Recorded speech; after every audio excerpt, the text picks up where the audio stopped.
3 minutes, 30 seconds remaining.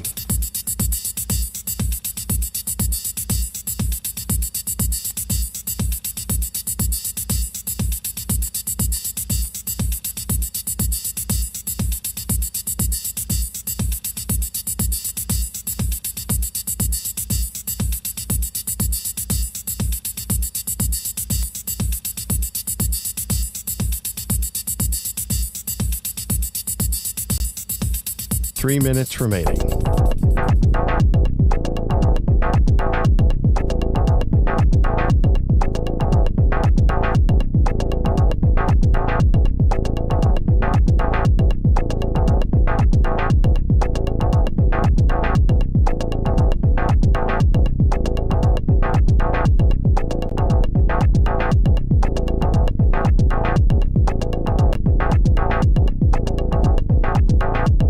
Two minutes, 30 seconds remaining.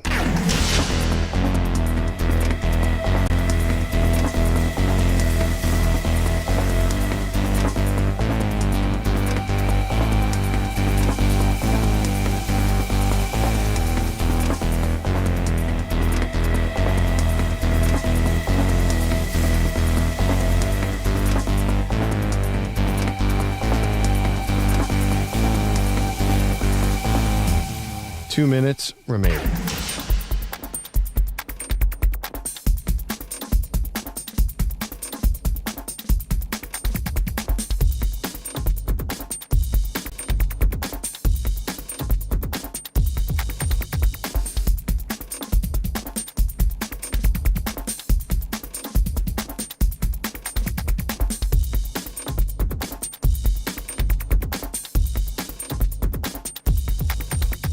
One minute, 30 seconds remaining.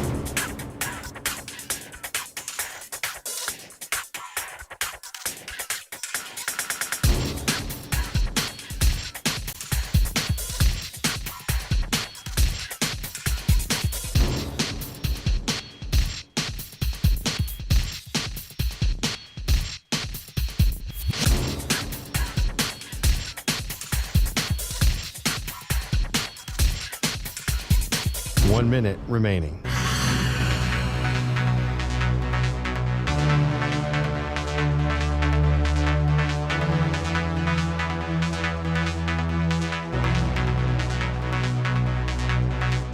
Forty-five seconds remaining.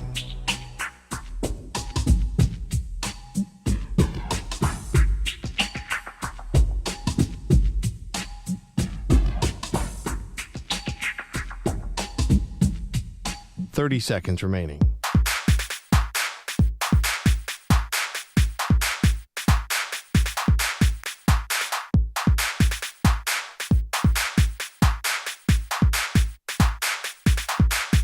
Fifteen seconds.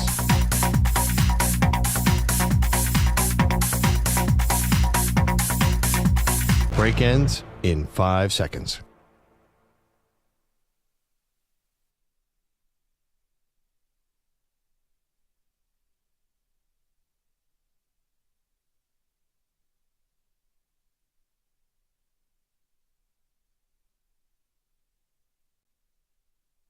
To infinity and beyond. He's live. He's nationwide. This is the Zach Gelb Show.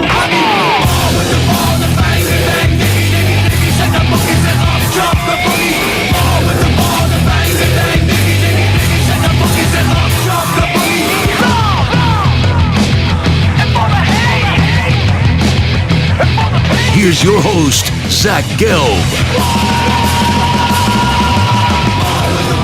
Live from the palatial yet not overly ostentatious studios of the Infinity Sports Network here in beautiful New York City, sitting on top of the 10th floor of 345 Hudson Street. Welcome on in to what is a Thursday edition of the Zach Gelb Show across all great local Infinity Sports Network affiliates, Sirius XM, Channel 375, the free Odyssey app, and of course streaming live on YouTube. 888-710-4ISN. That's 888-710-4476 is the number to jump on board. You could always get at me on Instagram, where I'm straight flexing, or via the good old cesspool of Twitter at Zach Gelb. That's ZACHGELB. We got a whole lot to get to today.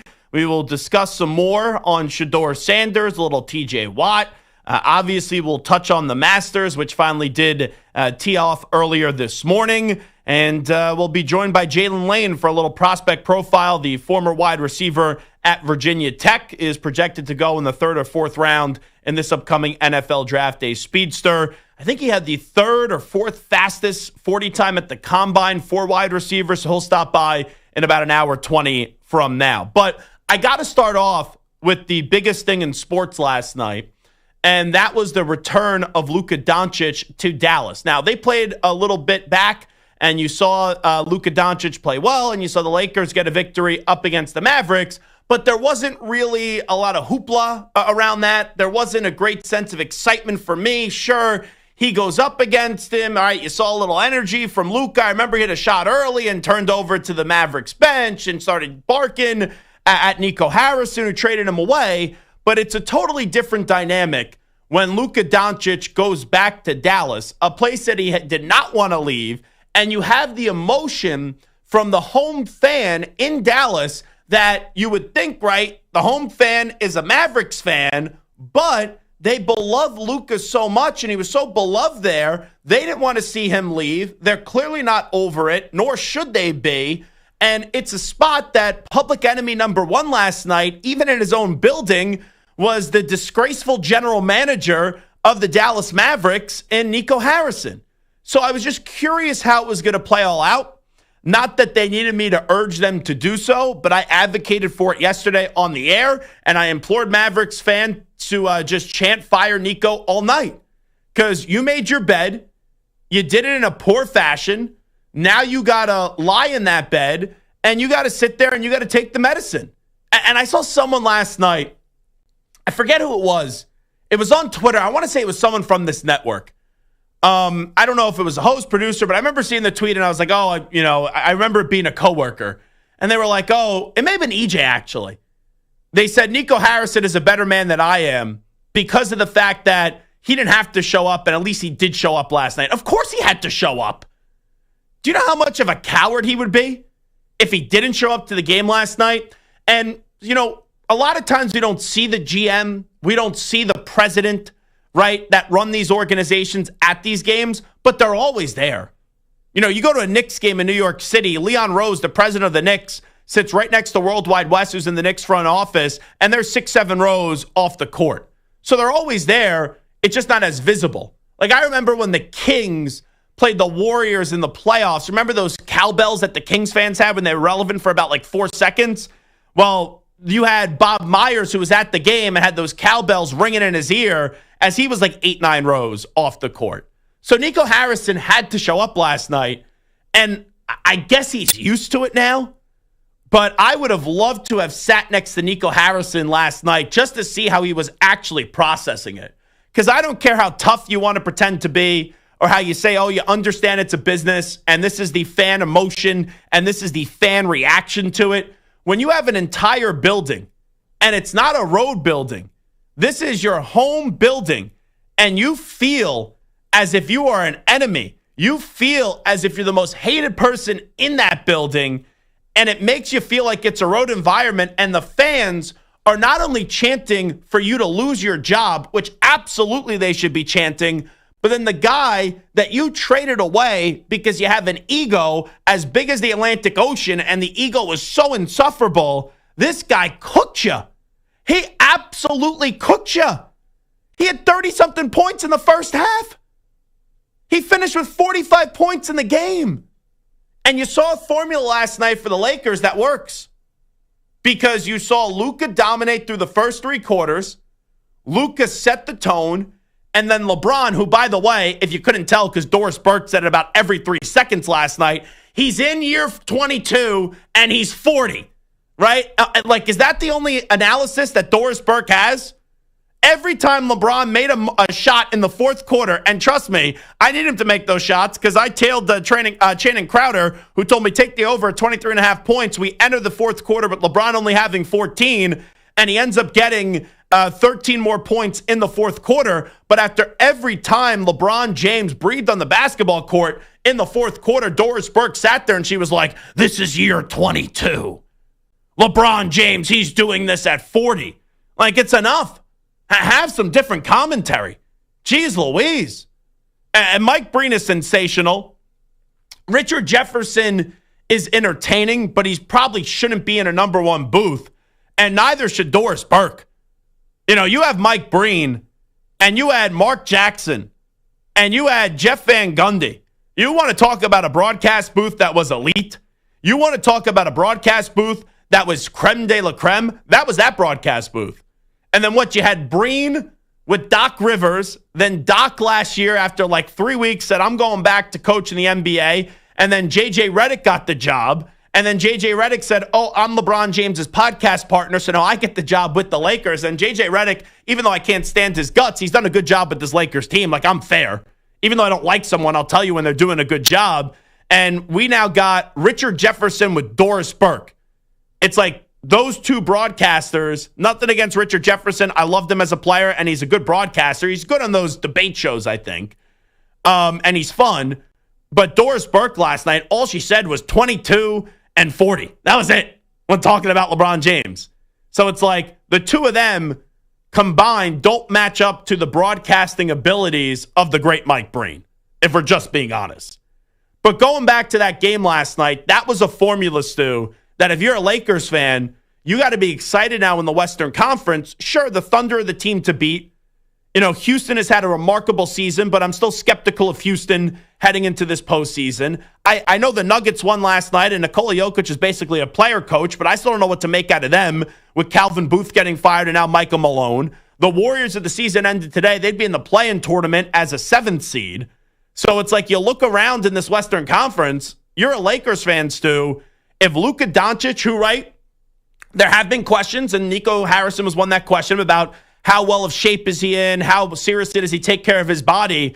But if you could have Luka Doncic popping off anywhere between like 20 to 30 points in a first half and even sprinkling into the third quarter, and then LeBron in year 22 at 40 years old just pops off and wants to go for, 13 points in the fourth quarter? That's a formula where, we all know LeBron is in great shape. LeBron can still play at a high level. But when you're in year 22 and you're 40 years old, there's a lot of wear and tear on that body. And we've seen LeBron suffer some injuries, which he would never do in Cleveland and in Miami. But since getting to Los Angeles, we've seen him miss some games. But if that's how the Lakers could set up this formula, where actually I heard last night, and they said this on the broadcast, the Lakers defense, after losing Anthony Davis, and you wouldn't think about this, they've actually been better defensively. So your defense, even though you lost your best defensive player, has improved. If Luka could be that assassin for 3 quarters, and then when it's takeover time, you just have LeBron dominate in the fourth, or it could be the reverse way.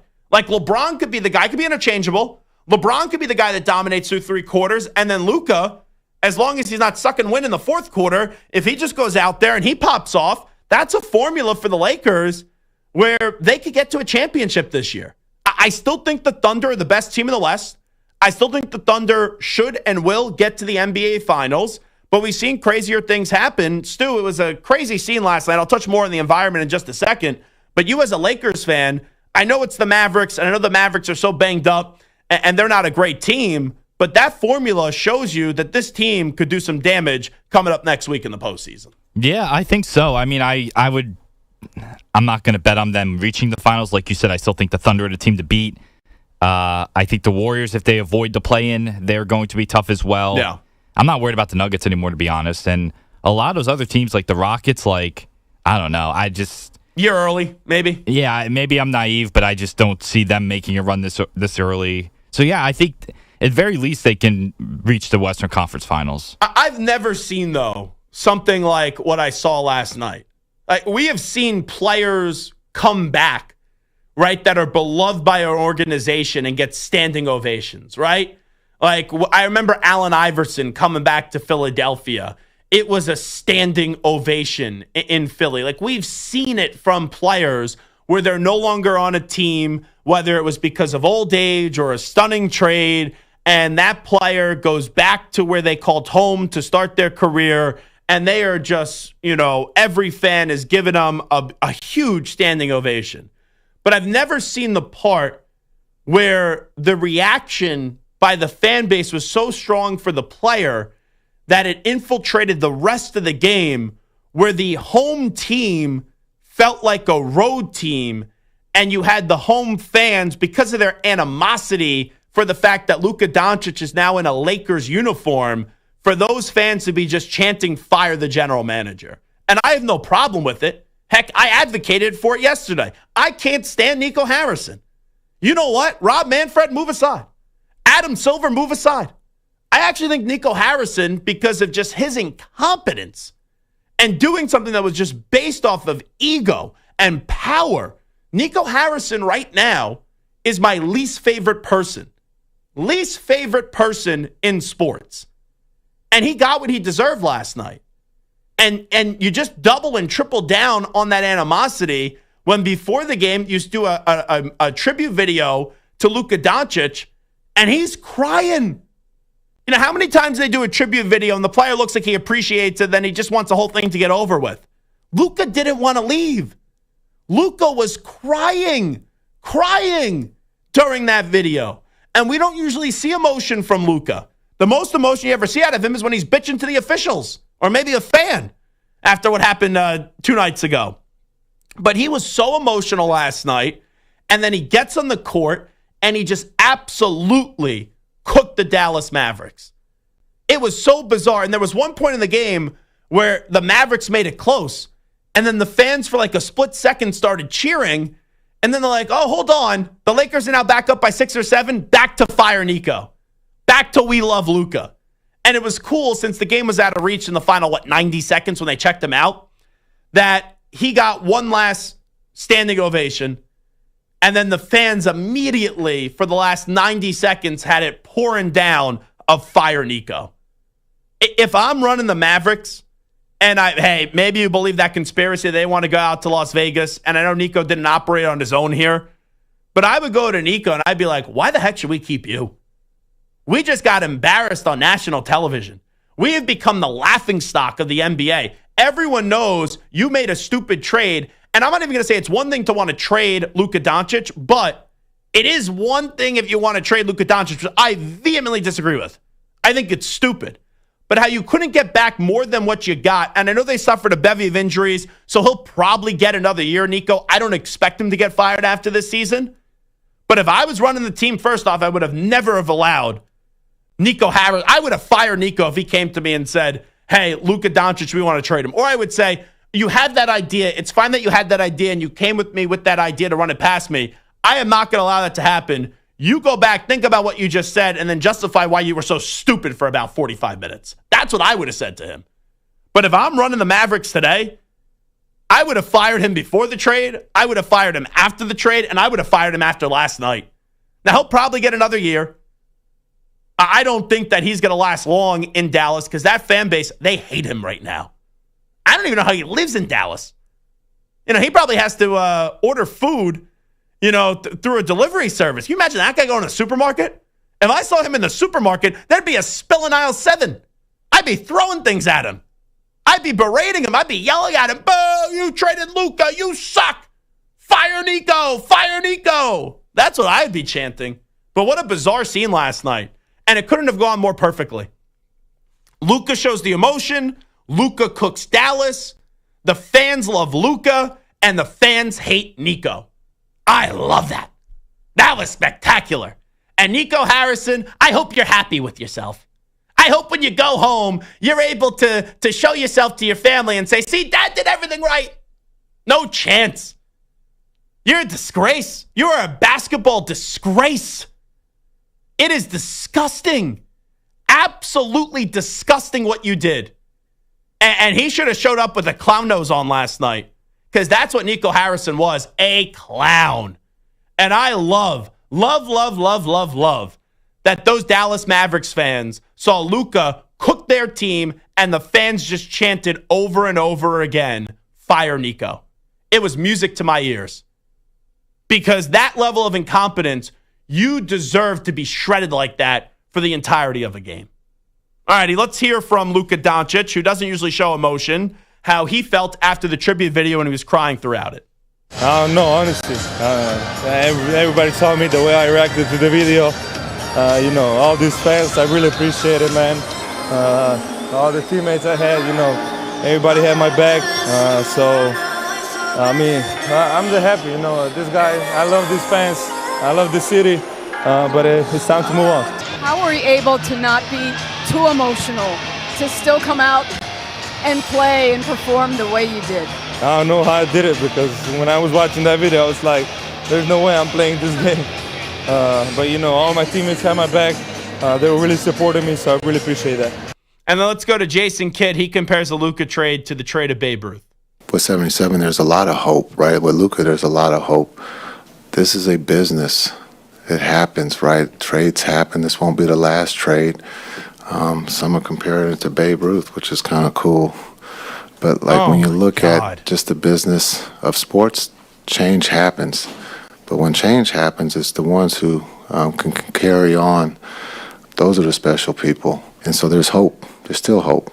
Did Jason Kidd take whatever medicine Chase Daniel takes before he does that podcast? Seriously. Jay Kidd, you were my favorite basketball player growing up. But for you to say it's pretty cool that Luka Doncic is getting compared to Babe Ruth, your organization's on the wrong side of it! What's cool about that? What? And Jason Kidd, let's be real, he's not putting up with this crap that much longer. He was a coach killer when he played. You're telling me Jason Kidd is going to put up with this organization being a laughingstock because his idiotic GM had a big ego and wanted to say, oh, we got to get rid of Luka Doncic. Oh, give me a break. Jason Kidd sounded like a moron there. Yeah, it's pretty cool. At least the Mavericks got Anthony Davis back, and it wasn't just money for no net, but geez Louise. You got to be kidding me. You got to be effing kidding me, Jason Kidd. Yeah, it's pretty cool. Oh, my God. Could you imagine being a Red Sox fan back in the day? Yeah, it's pretty cool we lost Babe Ruth. Pretty cool. Oh, my God. It's almost like Jason Kidd didn't even know who Babe Ruth was or have any history of that trade. Oh, man. There's a lot of just Dumb and Dumber in that organization with the Mavericks. It really is. Nico Harrison is just a lead clown. He really is. But Jason Kidd, how about those clown comments? Oh, yeah, it's pretty cool. Pretty cool that Luka's getting compared to Babe Ruth. He's not on your team anymore because your dopey, moronic, idiotic jackass of a GM said, oh, yeah, we're going to trade him. And didn't get anywhere close to enough in return. It is the Zach Gelb Show on the Infinity Sports Network. We got to play audio for you when we come on back. This is from Todd McShay on with Tom Pelissero, who was filling in for Rich Eisen right before us. It's about the NFL draft. It's about the Saints at 9. And I couldn't believe what I was hearing from Todd McShay. We'll play that for you next. You're in a 5-minute break.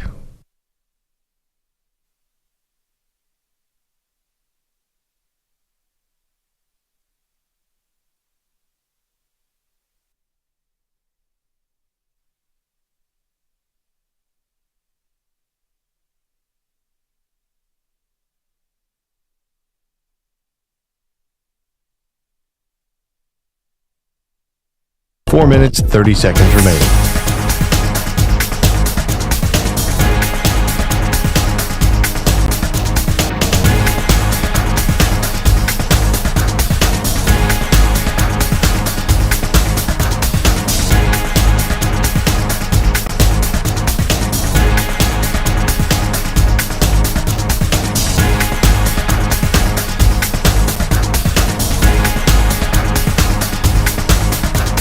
Four minutes remaining.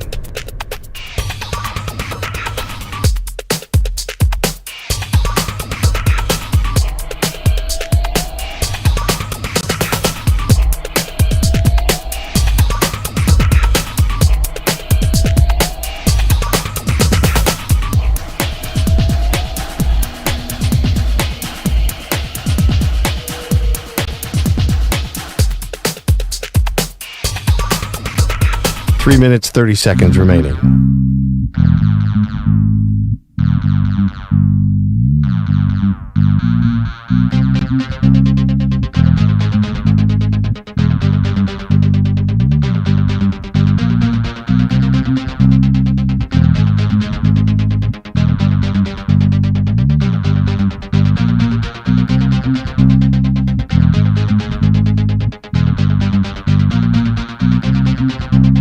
3 minutes remaining.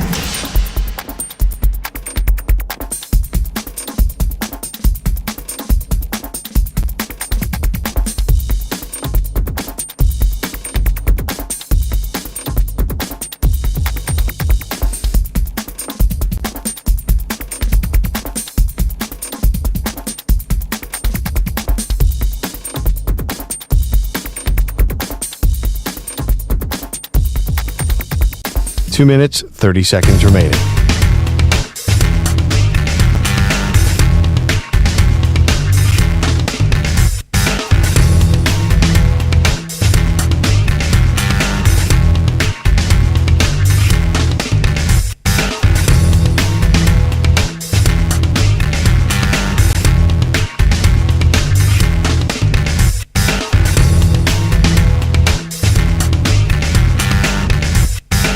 Two minutes remaining.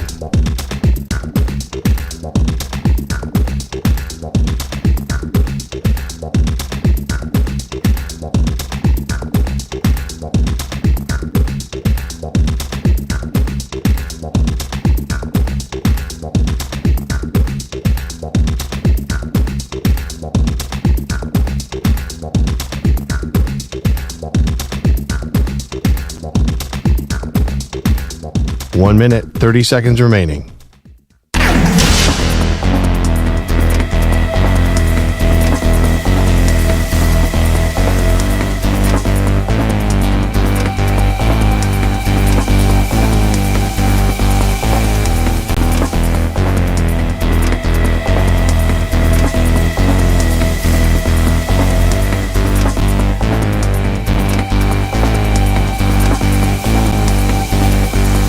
One minute remaining.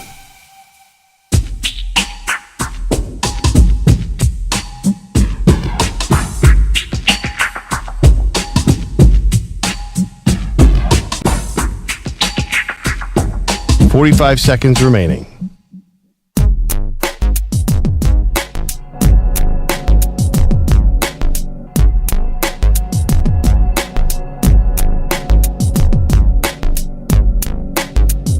30 seconds remaining.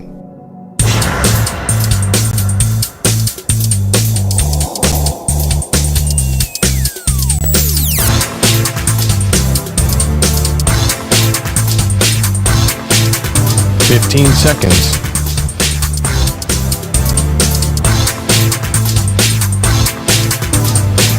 Break ends in 5 seconds.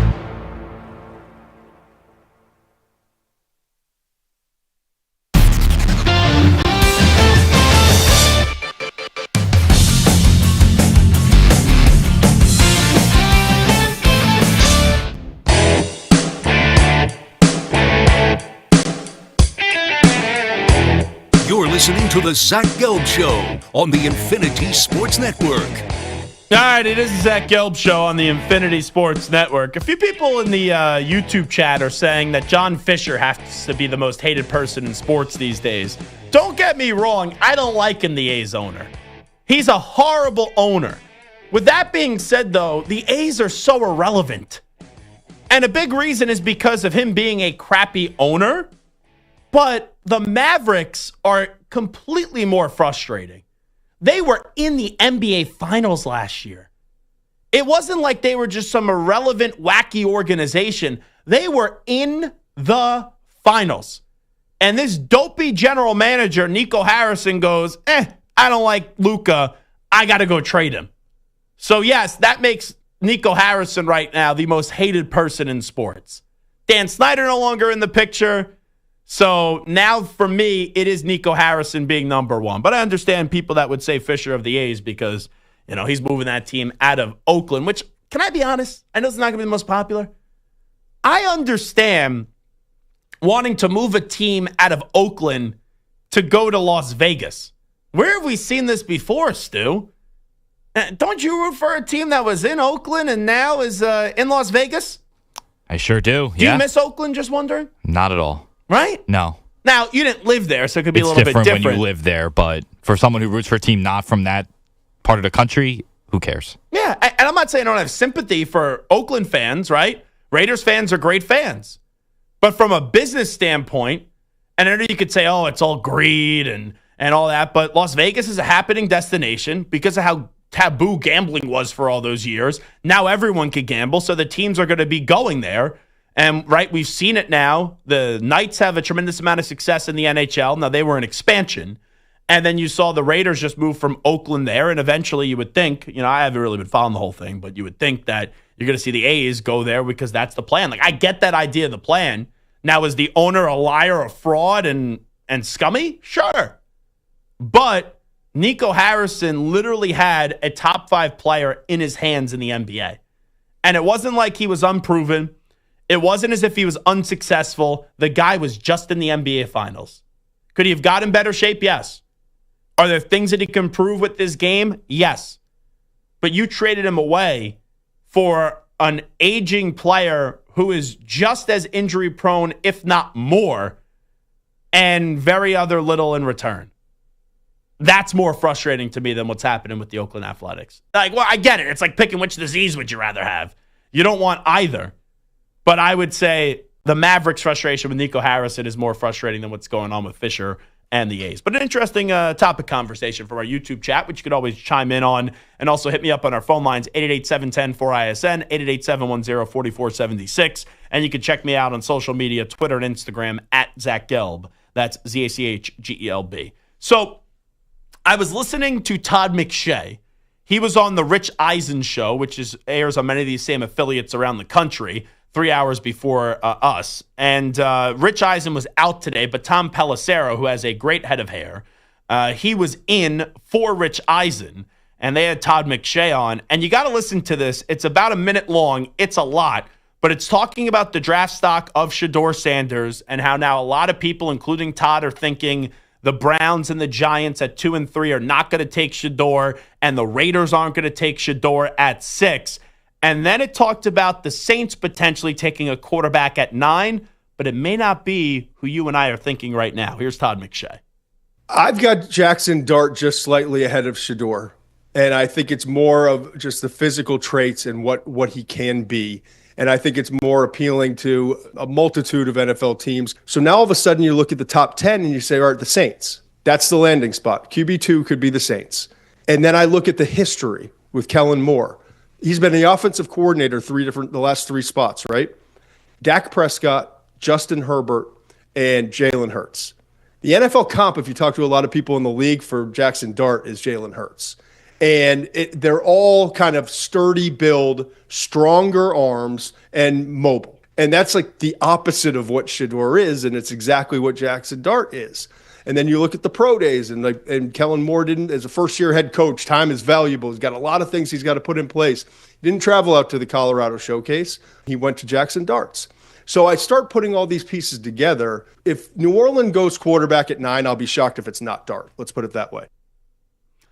So there's a lot to unpack there. If the Saints take Jackson Dart over Shedeur Sanders, and if that's a decision, I just wouldn't get it. I would be flabbergasted by that. I really would be. It wouldn't make any sense to me. And we had Dane Brugler on yesterday, and even he was saying, when you look at Shedeur Sanders up against some of the better defenses, he didn't play well last year. Now, there's a lot of excuses that could be made. His offensive line was still god-awful. But yeah, Nebraska was not a good look for him. When you take a glance back and you looked at some of the games for Shedeur Sanders, and especially when they were kind of controlling their own destiny and they had a chance to go win the Big 12, and then it did transpire the way that it did at the end of the season, that's the way that pretty much did play on down where, all right, you could look at that and there's things that you could nitpick on why you don't think Shedeur Sanders is going to be great. But with all that being said, and you look at Jackson Dart now, and he was talking more so that he just thinks Jackson Dart is a better fit in Kellen Moore's offense than Shedeur Sanders. Well, I saw a lot of moments last year up against SEC defenses where Jackson Dart did not play well. And I don't know how you could be more impressed by Jackson Dart than Shedeur Sanders. Shedeur Sanders did a special job at Jackson State. He's done a heck of a job the last 2 years. Was it perfect at Colorado? No. But then you have Jackson Dart this year, who was playing with a tremendous offensive-minded coach in Lane Kiffin. I know they missed a field goal up against Kentucky, but it didn't play well up against Kentucky. And then later on in the season, they had so many chances in the swamp in Gainesville to get the job done up against Florida, and it didn't work out.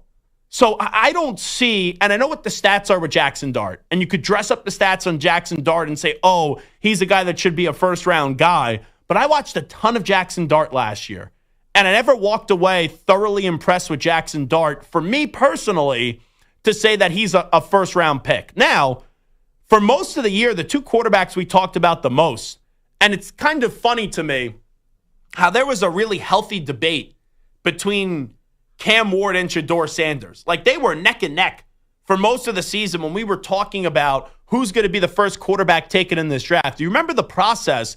Carson Beck actually was the first guy that everyone thought was going to be the number one overall pick. Then Carson Beck was a disaster this year at Georgia. And then you had Shedeur Sanders and Cam Ward have these special seasons, and those were the guys. No one during the regular season was talking about Jackson Dart being the first or second quarterback off the board in the draft. Not one time. So now we're going to have this season play out. It's clear that Cam Ward is QB1 of this draft class. So Shedeur Sanders is starting to fall a bit. And I'm someone that thinks Shedeur could be good. I've never said he's going to be great. I've never said he's going to be a top 5 player in the league. I've never said he's going to be a Hall of Famer. But it is just nonsensical to me how now Jackson Dart is rising and rising, where you could have the Saints at 9 potentially say, and the way McShay said it, and who knows if it's right or not, but he said he would be shocked if both are on the board at 9 and they take Shedeur Sanders over Jackson Dart. He would just be shocked if Jackson Dart isn't the pick if they take a quarterback at 9. And I know you could talk about fit, and we talk about it all the time, fit for quarterbacks, but the players also got to have first-round talent. Jackson Dart, to me, does not have first-round talent. I don't view Jackson Dart as a first-round quarterback. Now, can you not be viewed as a first-round quarterback and go in the first round? Yes, but you could go potentially as high as 9? 9? When Shedeur Sanders is there. That's one I just don't get. And I respect McShay. I like McShay. I think he's, pound for pound, the best draft guy that we have when doing this stuff. But that doesn't make any sense to me, even with the way that he laid it out. Like, hey, you could take a player who maybe won't be a great fit for the coach, but is clearly the better player, and you're going to be willing to take a player who is lesser skilled and lesser in terms of being better just because you think he's the better fit? I would say if you're a good coach, you find a way to make it work and adapt to what you have. And if you're going to take a quarterback at 9 and both are on the board, I think it has to be Shedeur over Jackson Dart. But, who knows what ends up being true. And we've had precedents of this before. Samter brought it up. Like Trevor Lawrence was supposed to be the number 1 overall pick. He ended up being the number 1 overall pick. But the number 2 in that draft class for most of that season was Justin Fields. And it ended up being Zach Wilson was the second overall selection in this draft. And then it was Trey Lance who went 3rd. And then you did have Justin Fields go 10th. I believe the Bears traded up with the Giants. And then the Patriots, they ended up getting Mac Jones. I think it was like 14th or 15th. In that first round of that NFL draft. So who the heck knows? But that's always funny to me when we're talking about something all throughout the year, 1 and 2, 1 and 2, 1 and 2, 1 and 2, and then someone else emerges and you don't really love the tape and you talk yourself into that guy going earlier or before one of the guys that were 1 or 2 the other for most of the year, and usually it doesn't work out. The draft process is one of the most fascinating things ever. And that's my biggest gripe with it. It's like what you did in college, what you did on tape, sometimes you get just thrown away very easily in a span of 1 or 2 months, in the March and April, the immediate lead up to the NFL draft, which is obviously coming up in 2 weeks on April 24th in Green Bay. All righty, we'll take a break. When we come on back, we got some non-established quarterbacks in the NFL. I'll tell you where my belief level is on a scale of 1 to 10 when we come on back. Update time first. Here's Zach. Infinity Sports Network, Sports Flash. Well, quite a start for Justin Rose at the Masters. More on that in a moment, but this report is sponsored by Progressive Insurance. Your small business keeps you on the go. Progressive Commercial Insurance keeps your policy within reach with their easy-to-use mobile app. Learn more at progressivecommercial.com. As I mentioned, Justin Rose, the leader right now in the first round at Augusta, 6 under through 11, 2 shots better than two-time champ Scottie Scheffler and Corey Connors. Also today, Colin Morikawa, even his day is done, while Rory McIlroy 1 under through 7. Jordan Spieth was 2 under on the front 9, and he finishes the day. I should say he's 1 over through 17, so he's finishing up his first round now. In the major leagues this afternoon, the Angels got 2 homers each from Taylor Ward, Mike Trout, and Joe Adell in an 11-1 rout of the Rays. Rockies in front of the Brewers 1-0 bottom 2, while the Twins lead the Royals 2-1 in the bottom of the 6th, and the Guardians lead the White Sox by a score of 6-1 in the top of the 9th. I'm Rich Ackerman. Hey, like us on Facebook. Our handle is INF Sportsnet. That's INF Sportsnet for our Facebook page. This is the Infinity Sports Network.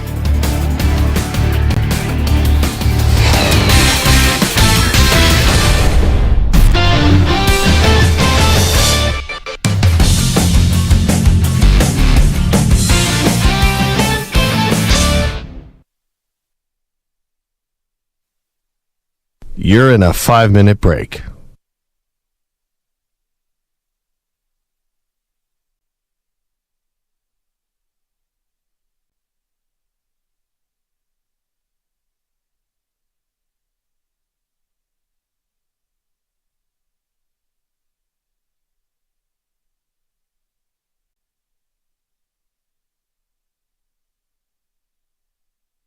Four minutes, 30 seconds remaining.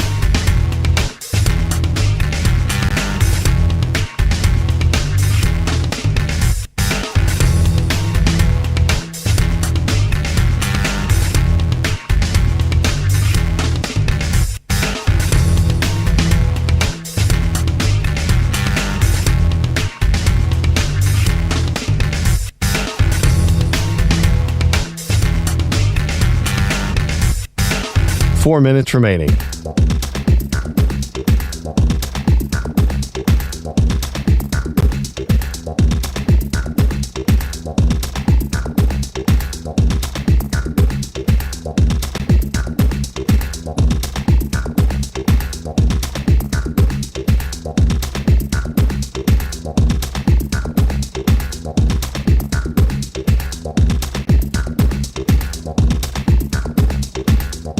Three minutes, 30 seconds remaining.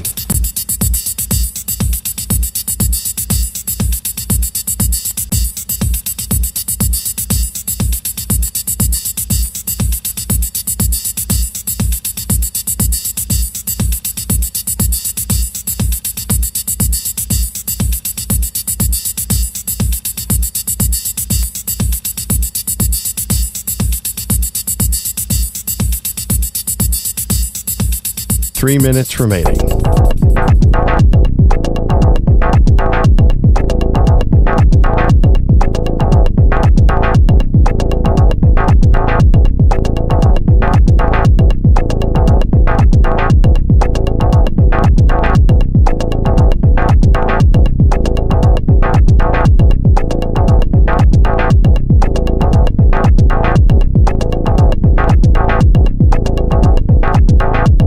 Two minutes, 30 seconds remaining.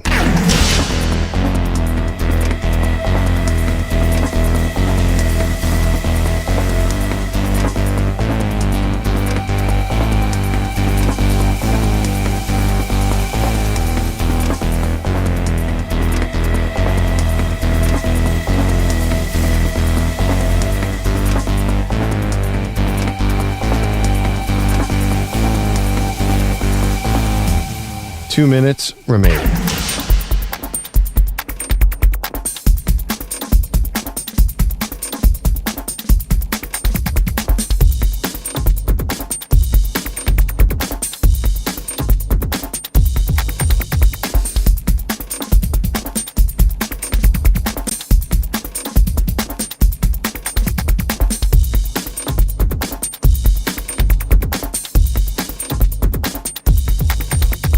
One minute, 30 seconds remaining.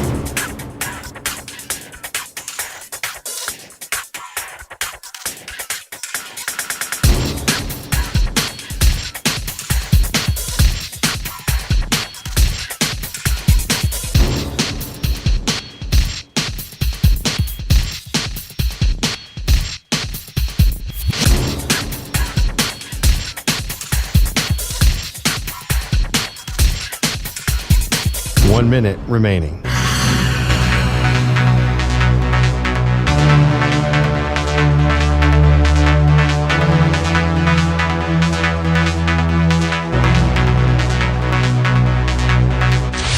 Five seconds remaining.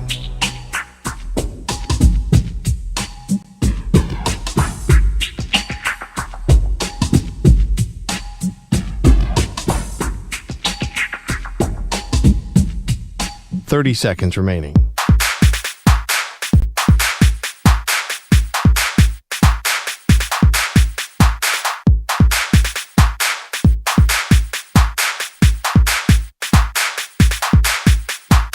Seconds.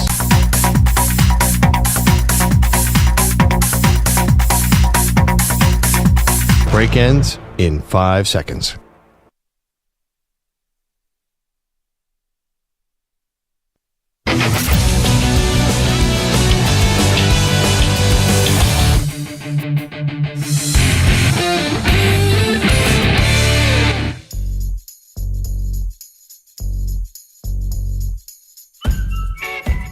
You're listening to the Zach Gelb Show on the Infinity Sports Network.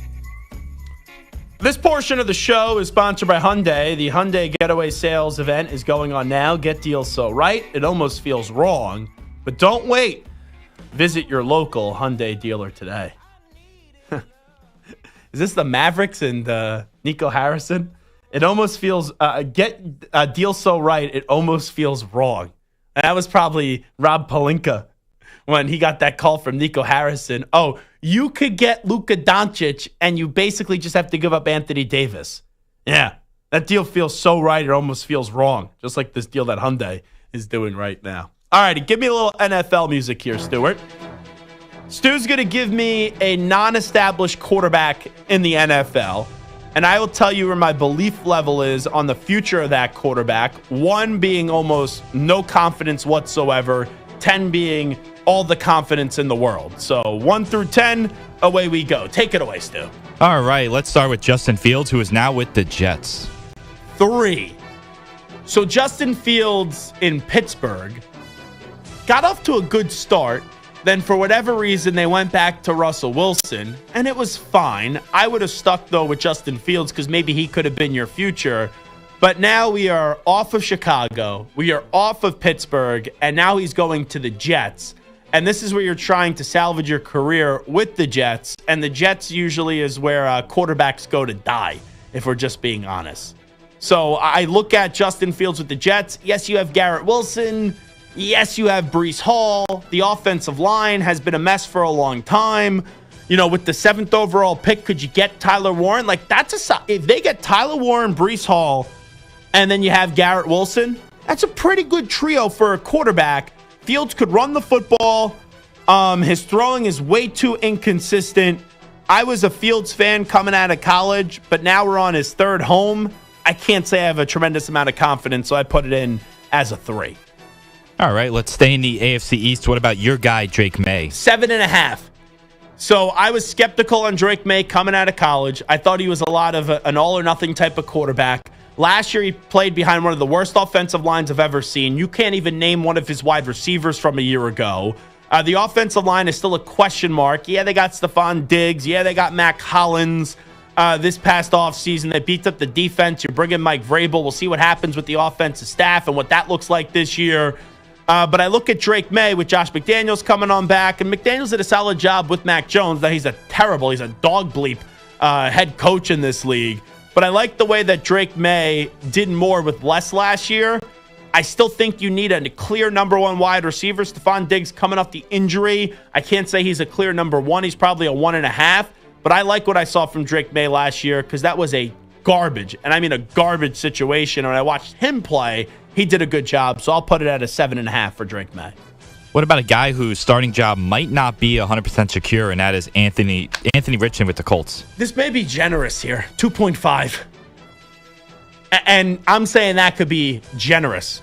Anthony Richardson, he is truly all or nothing. When he clicks, and he clicks about 3 or 4 times a season, dynamite, explosive, wow, sensational, gonna be a stud. But then for the rest of the season, it's so bad that like he's lying on the floor and he has people walking over to him to help pick him up because they feel that bad for him. It's okay just being a middle ground quarterback at times. Like, you don't always, it'd be nice if you popped off every game, but it can't be all or nothing. And when I look at Anthony Richardson, there are glimpses. And it happens like the wind blowing through quickly 3 or 4 times a season when you see glimpses of stardom. But then for the rest of the weeks, it's just terrible. You can have 1 or 2 terrible weeks. But when you have 3 or 4 good or great weeks, the remaining 14 weeks, well, it's pretty good, right? Yeah, 17 games in a season. Oh, look at that mental math. How about that? We're improving. Temple math. Become a 30 under 30 award winner. The math skills end up becoming well. But for the other 13 or 14 weeks, it can't be just god-awful. And that's what happens with Anthony Richardson. The organization doesn't believe in him. Inevitably, Daniel Jones is going to take over the job. So it's a 2.5 for Anthony Richardson, who should have never, quite frankly, have been the 4th overall pick of the draft. All right, what about a guy who has not played an NFL snap yet, and that is J.J. McCarthy? Situation matters.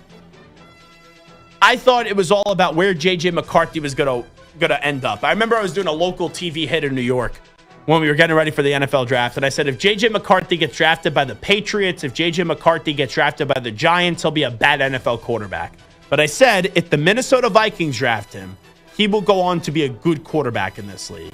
You have O'Connell, good coach. You got Justin Jefferson, the premier wide receiver in the NFL. You have TJ Hawkinson, very good tight ends as long as he's healthy. You have Jordan Addison, really good number 2 wide receiver. You brought back Aaron Jones, competent NFL running back at this stage of his career.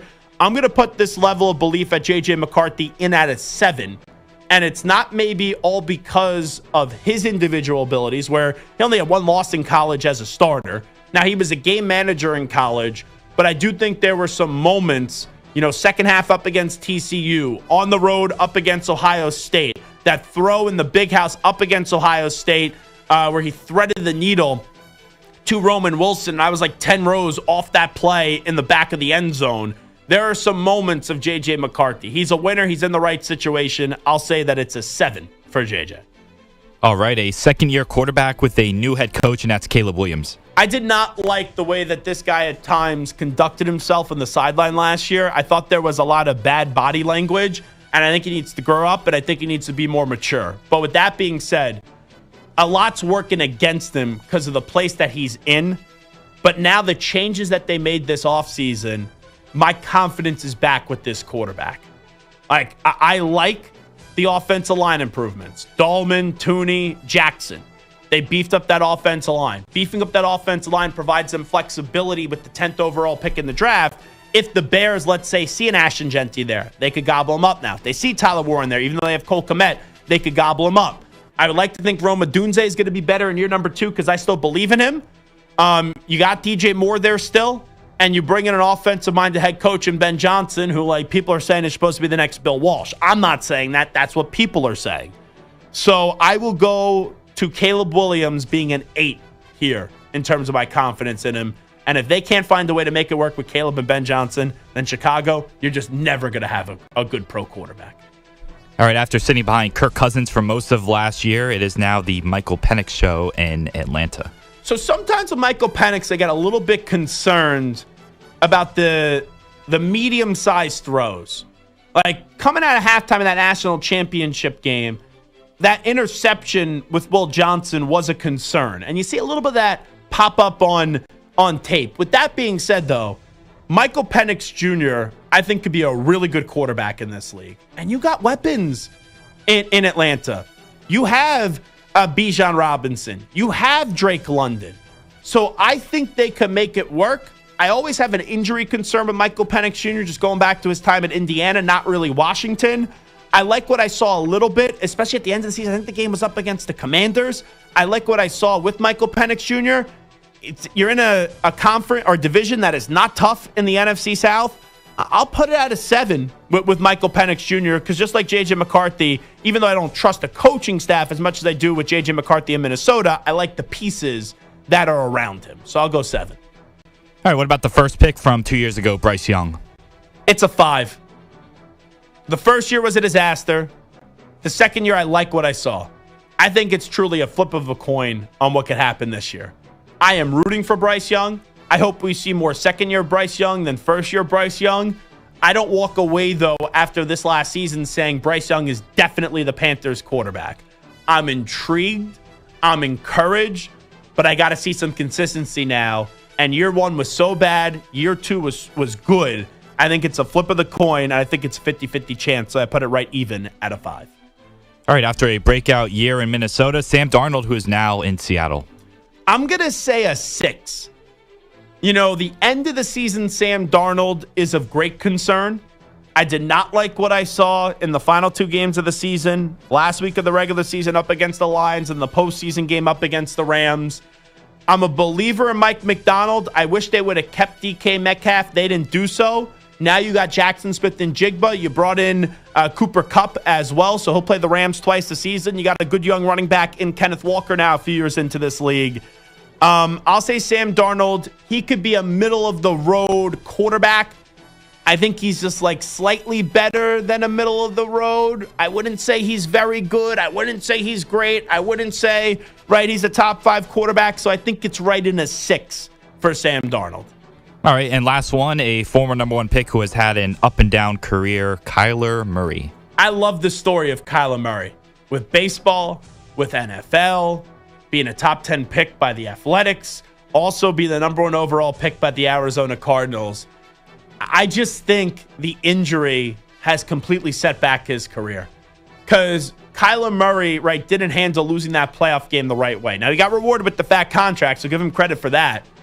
But they had some really good early starts and some just disastrous finishes up against Cliff Kingsbury, who is obviously no longer there as the head coach. Now Cliff is with the Commanders entering year 2 as their offensive coordinator. But I look at Kyler Murray, there were questions a few years ago, hey, can he be great? He's good.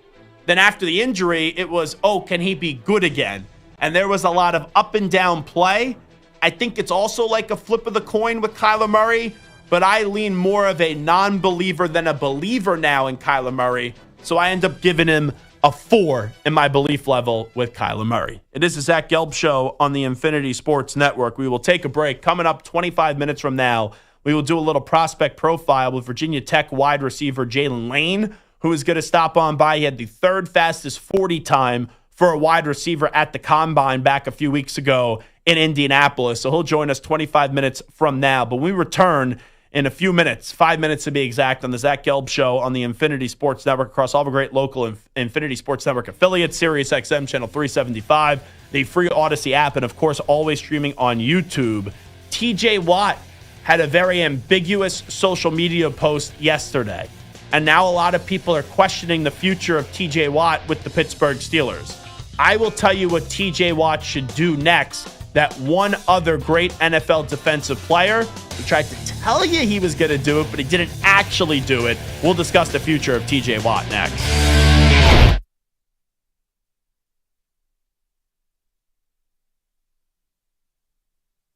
You're in a 5-minute break.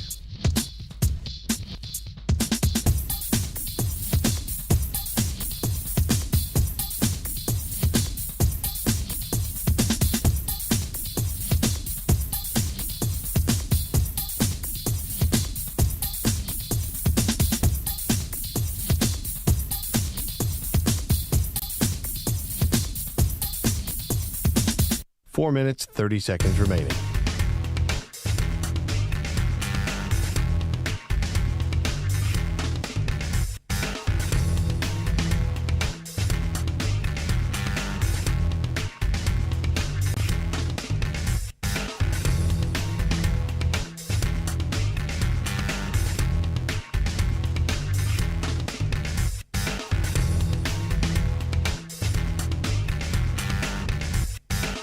Four minutes remaining.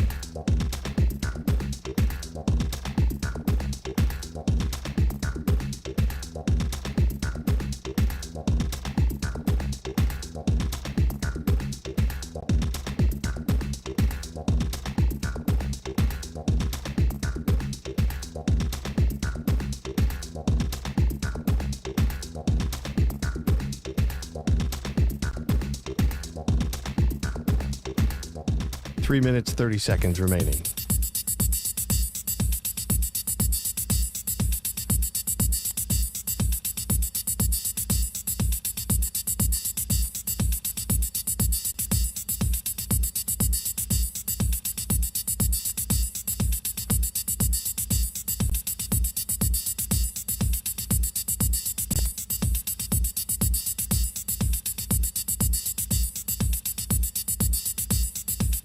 3 minutes remaining.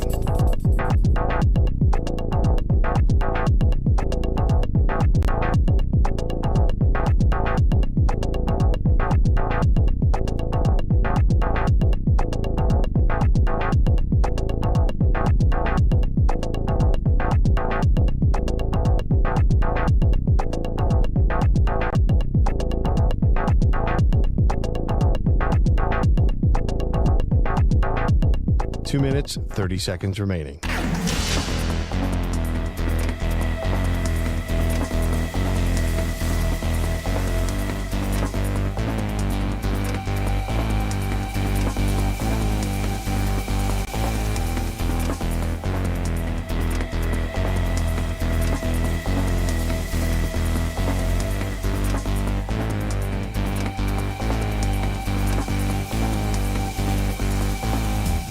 Two minutes remaining.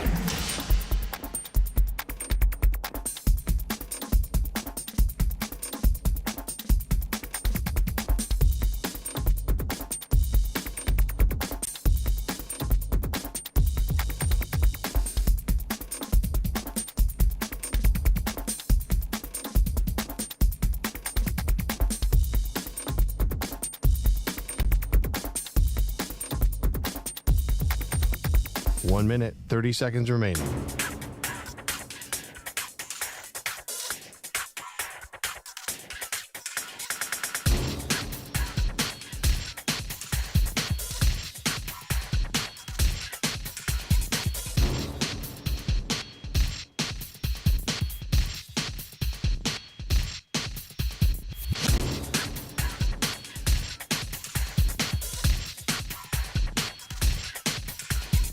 One minute remaining.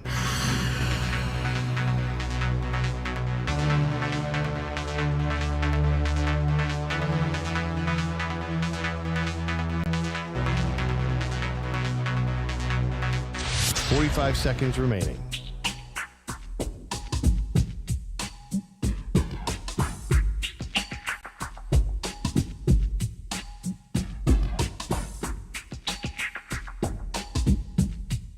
Thirty seconds remaining.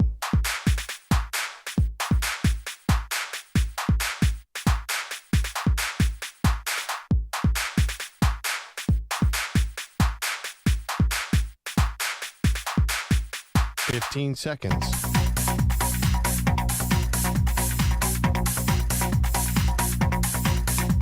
Break ends in 5 seconds.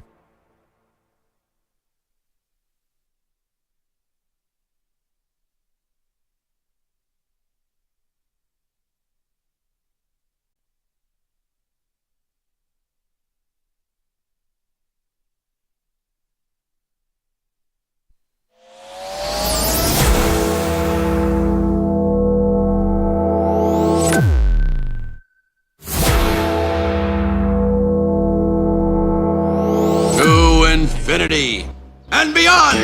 He's live. He's nationwide. This is the Zach Gelb Show. Alrighty, welcome back in hour number 2 of our radio program. It is the Zach Gelb Show, coast to coast on the Infinity Sports Network. Let's spend a few minutes here talking about TJ Watt. So we saw this yesterday at the end of the show. TJ Watt went to his Instagram, and I don't really think of TJ Watt being a big social media guy. You know, TJ Watt, we've had him on the show before, tremendous football player. You don't really hear much about the personality of TJ Watt, not like a big rah-rah, look at me guy. Like JJ Watt has a personality. Like JJ Watt, right, mega star on and off the field. TJ Watt, star on the field, but he's one of those athletes that we don't really know a ton about him off the field, and he feels a little bit mysterious, and he doesn't seem to put up with all the drama. He's kind of just... right, you show up at the lunch pail to work, and then you go on out there and you execute and you dominate. And he's like really the definition of the blue-collar guy, TJ Watt, even though he's making millions and millions and millions of dollars. But when you get to negotiations, there could always be a different version of someone that maybe they have to do some things that are a little bit out of character, especially when TJ Watt has the support of the Steelers fan base. And Steelers fans will lose their mind if the Steelers don't get this deal done with TJ Watt. So TJ Watt on his Instagram yesterday posted a photo of him basically doing the peace out sign. And a lot of people are now thinking, okay, these negotiations are stalling. These negotiations are moving at a snail's pace. TJ Watt's clearly not happy with that. So let me do the athlete playbook. I'll put up an ambiguous social media post where a lot of people will see that and they'll be like, the Dove Klymans of the world or whatever. Is TJ Watt leaving? What does this mean? So that's up for debate right now. I will preface it by saying I do believe TJ Watt and the Steelers are going to get a long-term deal done. We talked about this with Solomon Wilcots at the Super Bowl. I remember having this conversation with him. I said, because that was when the Myles Garrett news was hot, that Myles Garrett wanted to request a trade, and he did request a trade, right? And he joined us on the show at the Super Bowl. And I said to Solomon, if I'm TJ Watt, I would follow suit with what Myles Garrett's doing. And Solomon's like, whoa. We're talking about the Browns and the Steelers. I get there's a difference. But TJ Watt is either the best or second best defensive player in the league. The two preeminent players in the league defensively are Myles Garrett and TJ Watt. You could order them however you want, 1 and 2. With that being said, though, Myles Garrett doesn't have a prayer to even think about winning a Super Bowl in Cleveland. Now, he eventually requested a trade and then got a bag thrown his way, $40 million a year, and every man's got his price. I don't crush him for that decision, right? You play a lethal game, get your money when you can. I could still say he could have got a lot of money and gone elsewhere, but this is the disconnect with the athlete and the fan. We look at it win, win, win, win, win. Player most of the time looks at it money first, then winning. And there's ways to talk yourself even when you're in a loser situation, and when they throw you a bag of $40 million a year, you acting like you're happy and that you believe in their plan and all that nonsense. The thing with the Steelers is they still get the benefit of the doubt. They are still perceived to be a great organization.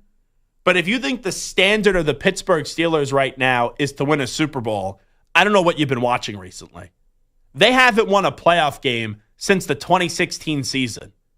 That's not just like 2 or 3 years ago. We're going back to the 2016 season when that was the last time they've won a playoff game. So is TJ Watt close to winning a Super Bowl in Pittsburgh? Absolutely not. So TJ Watt should do what Myles Garrett almost did, but then walked it back. And that's not just request a trade, but get a trade executed where you go to an actually bona fide Super Bowl contender. Because who knows how many more years TJ Watt has at an elite level. Like I would think 3 or 4. Now, it wouldn't be rotting away in Pittsburgh where you're never in the postseason, right? Where you're not a team that's in contention, but you're nowhere close to being in Super Bowl contention. They have no long-term plan at the quarterback position. Sure, it's nice they have DK Metcalf and George Pickens. I don't know if George Pickens is going to be there for the long-term future, but if you're TJ Watt, all those destinations that we talked about for Myles Garrett, you don't think the Commanders would be interested? Where they got a young star in Jaden Daniels? You don't think the Eagles will be interested who just won the Super Bowl? You don't think the Chiefs would be interested? You don't think the Buffalo Bills would be interested? You don't think the Detroit Lions would be interested? And who knows who the Steelers would consider trading him to? Maybe they wouldn't trade him in the AFC. But if I'm TJ Watt and I'm trying to actually win, and this is how the standard of the Steelers has fallen, where they're still a good organization, they're still a good team, but they're not a great team.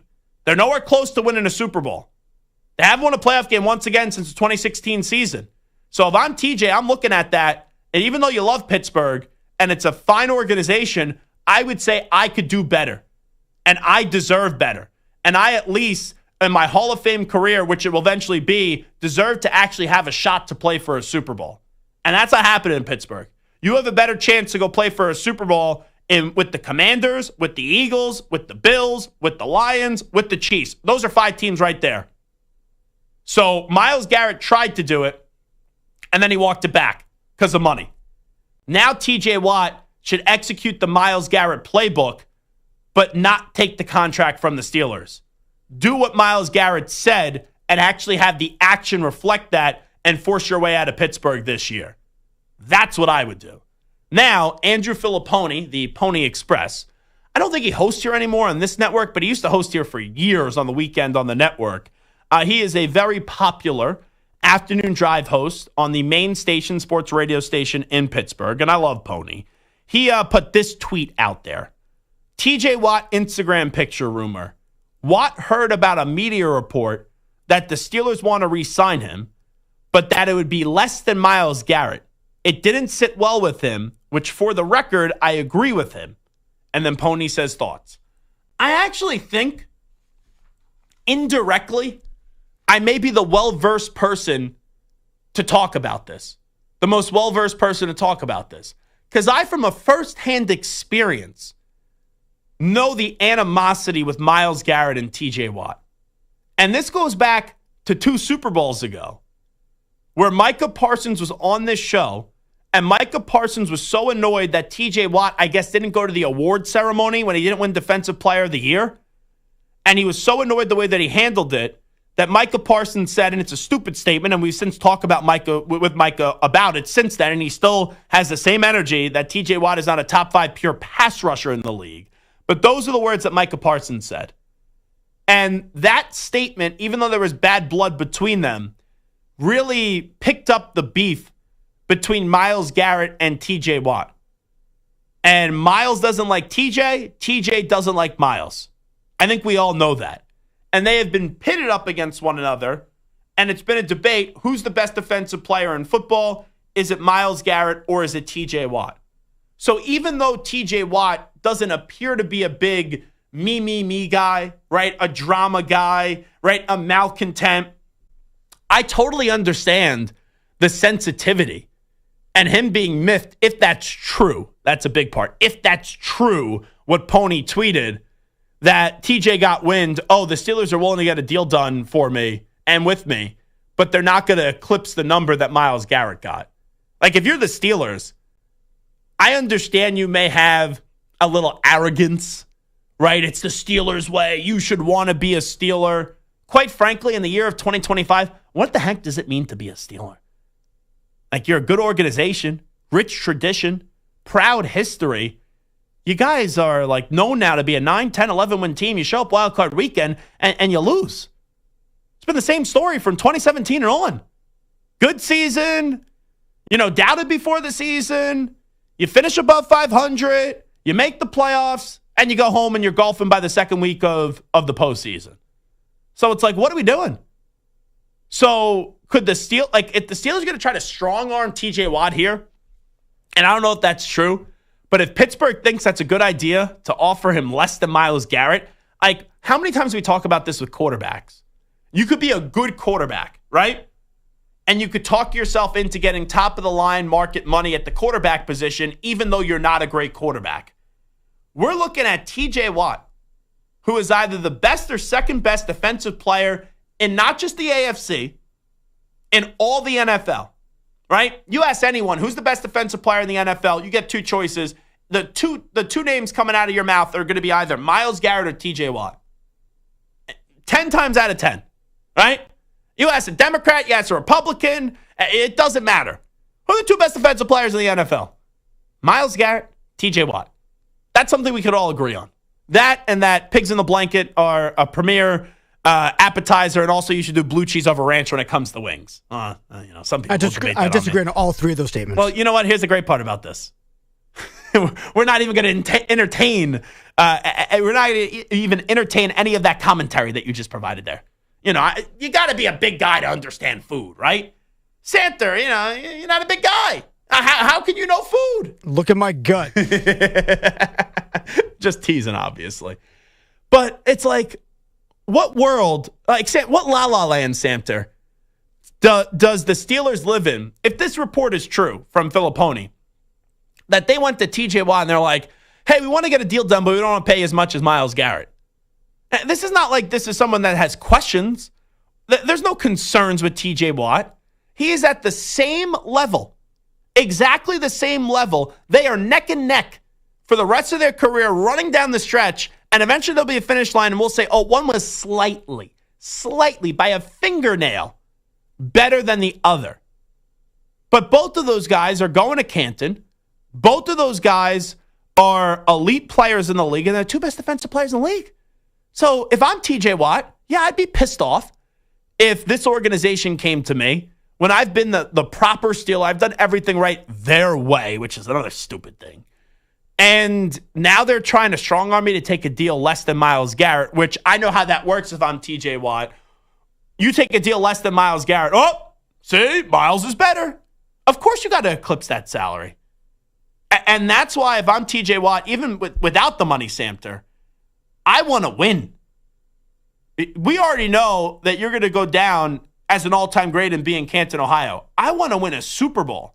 And I get it. Winning a Super Bowl is not that important for every other position in terms of the national discourse than it is with coach and quarterback. Right? Like no one looks back at Joe Thomas and goes, he was one of the best offensive linemen ever, but he didn't win a Super Bowl. But I'm TJ Watt. I just saw what Myles Garrett did. And he had the right idea, but he didn't execute it. So if I'm TJ Watt, I think you have the right idea that Myles Garrett had, but I would execute it. And even though you're leaving a stable organization, go somewhere else that actually has a chance, a legitimate, tangible chance to go win a Super Bowl. That's what I would do, Mike. Here's a question I have for you. Yeah. Are the Steelers closer to winning a Super Bowl or needing a complete rebuild of the organization? Needing a complete rebuild of the organization. And you usually don't look at a team that's consistently in the playoffs saying, oh, they need to totally rebuild. But they get in the wild card round. They don't get in the divisional round. They don't get in the conference championship round. They don't get in the Super Bowl for a while. And I'm understanding the fact they have tied for the most Super Bowl championships in the history of the league as an organization. But we walk into this year, even if the Steelers get Aaron Rodgers, right? What's your expectation then, Mike? If the Steelers get Aaron Rodgers, what's the furthest you think that thing could go? Honestly, if the defense plays up to what we expect, AFC Championship game, Super Bowl appearance. Oh, no. I mean, that was a playoff team with Russell Wilson and Justin Fields. If Aaron Rodgers is there, you add DK Metcalf. You got nothing in the run game and the line is questionable, and you got a 2-year-old quarterback coming in, Aaron Rodgers. I think if everything goes right for Aaron Rodgers with the Steelers, they could win a playoff game. But still, let's say we disagree. You're not expecting them to win a Super Bowl. No, the way I said it is if everything goes right. Not expecting. I'm just saying best case scenario. If all things go right with DK Metcalf, TJ Watt healthy, Minka Fitzpatrick, and the defense plays up to par, not like the way they played. Cam Hayward comes back healthy, and Aaron Rodgers has like 1 or 2 more good years left where he's now 2 years removed from the Achilles, so he's a little bit more mobile. Best case scenario. But expectation, playoffs, 1 or 2 wins at most. So even if you go to the apex, and let's even say Rodgers plays for 2 years there, you're then right back to the problem where we're at right now, where you didn't win a Super Bowl and you're still looking for your future quarterback.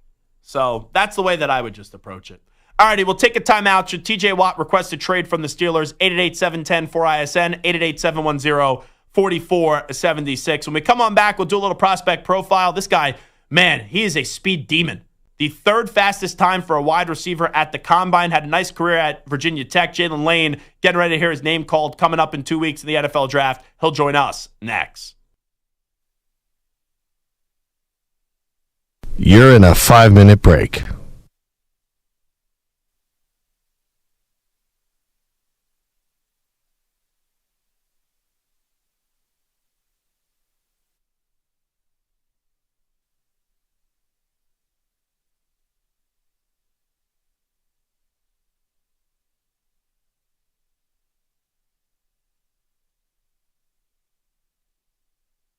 Four minutes, 30 seconds remaining.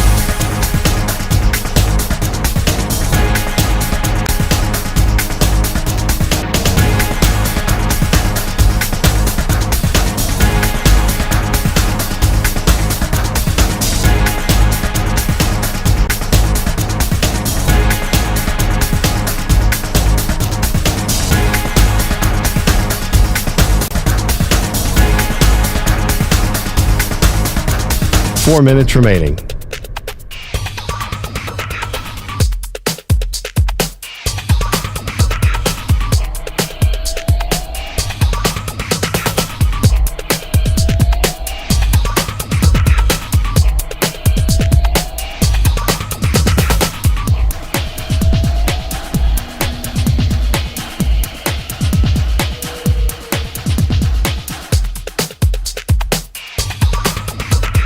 3 minutes, 30 seconds remaining.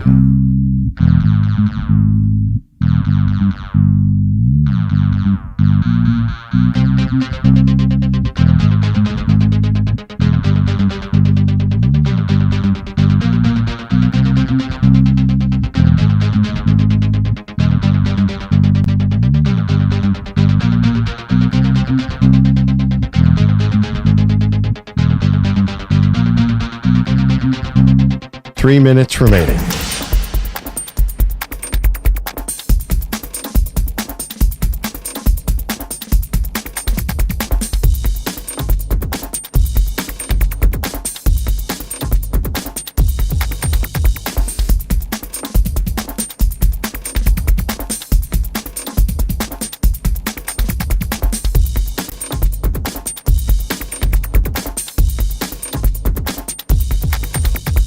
Two minutes, 30 seconds remaining.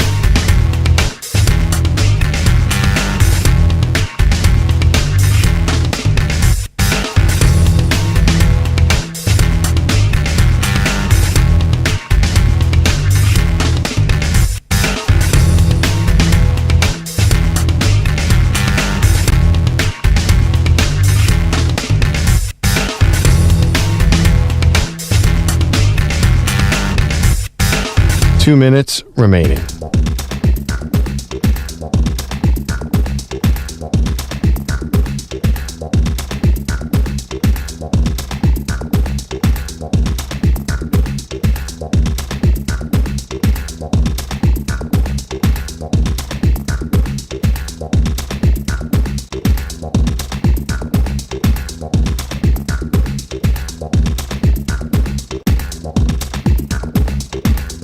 One minute, 30 seconds remaining.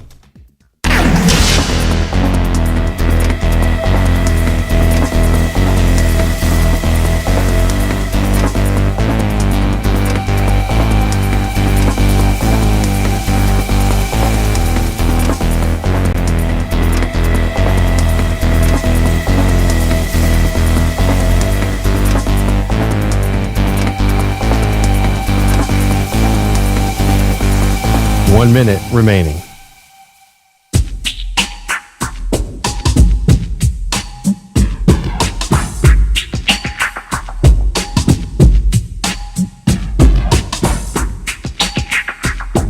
Forty-five seconds remaining.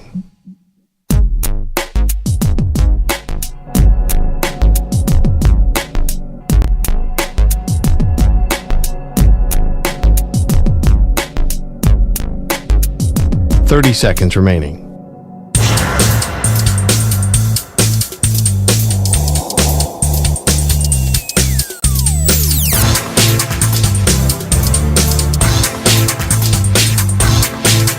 Fifteen seconds.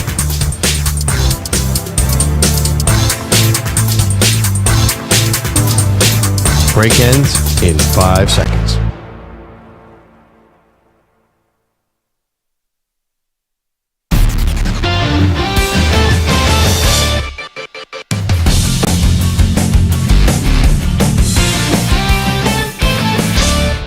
The Combine is over, and the 2025 NFL Draft is almost upon us.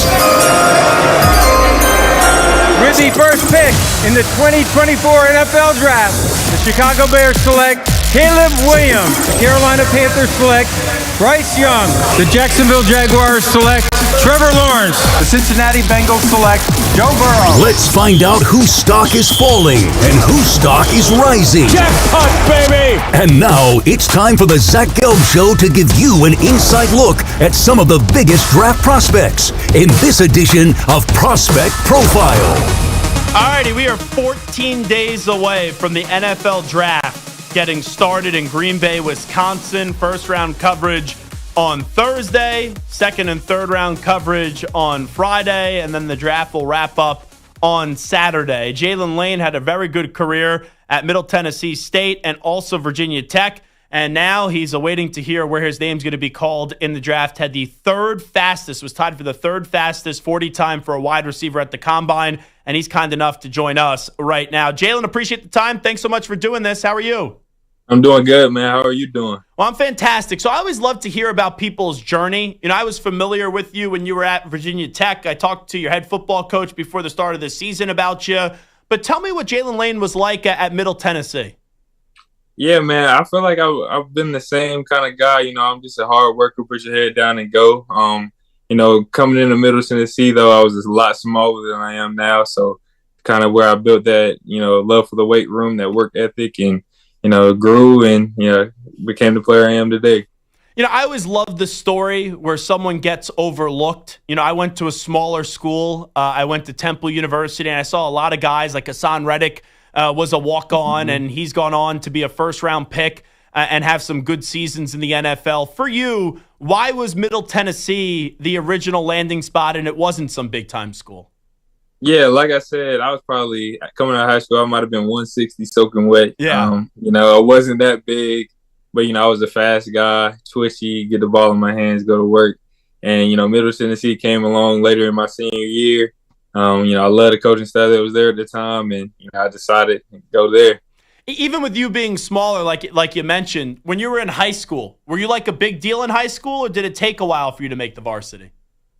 I mean, I played varsity, like, starting in 10th grade, I played varsity, and then, you know, through senior year. But, you know, it definitely took me a minute to come into, you know, my own with, like, speed and being able to, you know, like, my senior year I had 1,600 yards, but before that, I might have had 500 my junior year, you know what I'm saying? So, you know, I definitely took a leap my senior year. Jaylin Lane here with us. So how'd you wind up at Virginia Tech? Yeah, like, you know, I entered the portal, and I wanted to, you know, go somewhere where, you know, I could see myself, you know, being a good fit and, you know, being in a good atmosphere, things like that. And, you know, Virginia Tech, in my opinion, they got the best fans in the country. So, you know, everything just kind of aligned, and, you know, I decided to go there and, you know, just try to, you know, further my career. How much more do you still feel like, Jaylin Lane, that you have to prove with the up and down, right, statistical college career that you had? I mean, I'd say, you know, yeah, stats don't mean everything in my opinion, but, you know, I definitely feel like I got a lot to prove. You know, coming in through this draft process, I feel like I've been a guy with not a lot of expectation because of my, you know, statistical stuff the past two seasons. But, you know, I feel like I've been turning heads at the Senior Bowl, at the Combine, and, you know, I plan to do that once I get to a team as well. If you get into my building, right, let's say if I'm an NFL general manager, what type of player do you feel like Jaylin Lane could be at the next level in the NFL?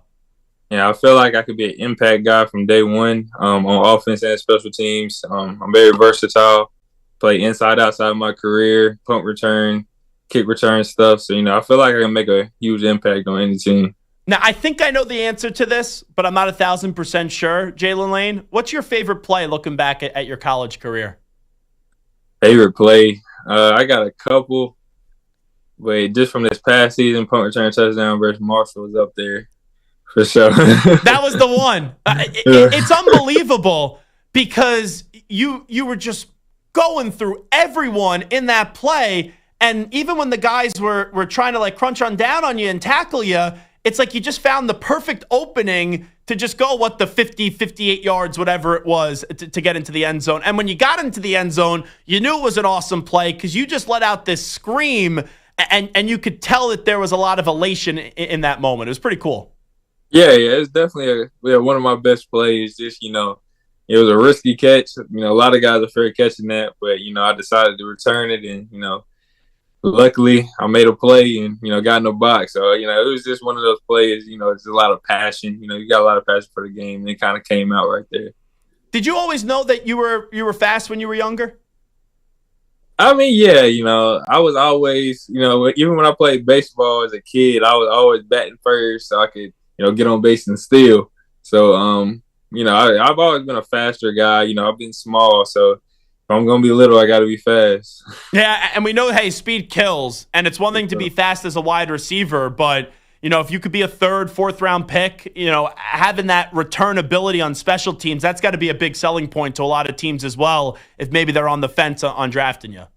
Oh, yeah, most definitely. That's, you know, every meeting I've had throughout this process, I've had meetings about special teams as well. So, you know, I feel like, you know, the team see, you that I can bring that to the table, and I plan on doing so. So we know the game is 3 phases. We know it's a special mentality to be a wide receiver, but there's a different mindset on special teams. What is your special teams mindset? Just curious.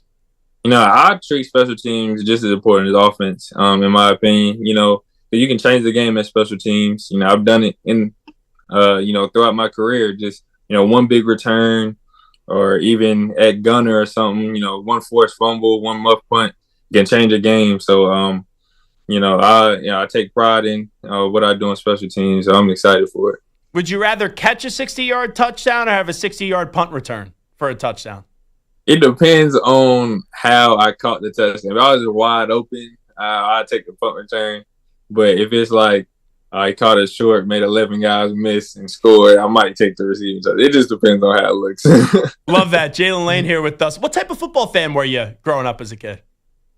So I grew up just being around football because my pops is a high school football coach, and he he brainwashed me into liking the Steelers. But just in that Hines Ward, Troy Polamalu, Jerome Bettis era of Pittsburgh, so that's when I was really watching football as a kid.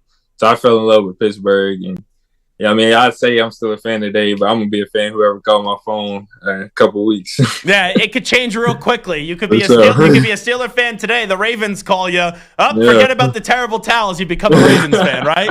Oh, for sure. You mentioned Hines Ward. He was such a tough football player. To me, he should be a Hall of Famer. He was a tremendous wide receiver, but the first thing I think about was his toughness and his blocking. What did you love so much about Hines Ward that maybe drew you to him when you were growing up as a kid?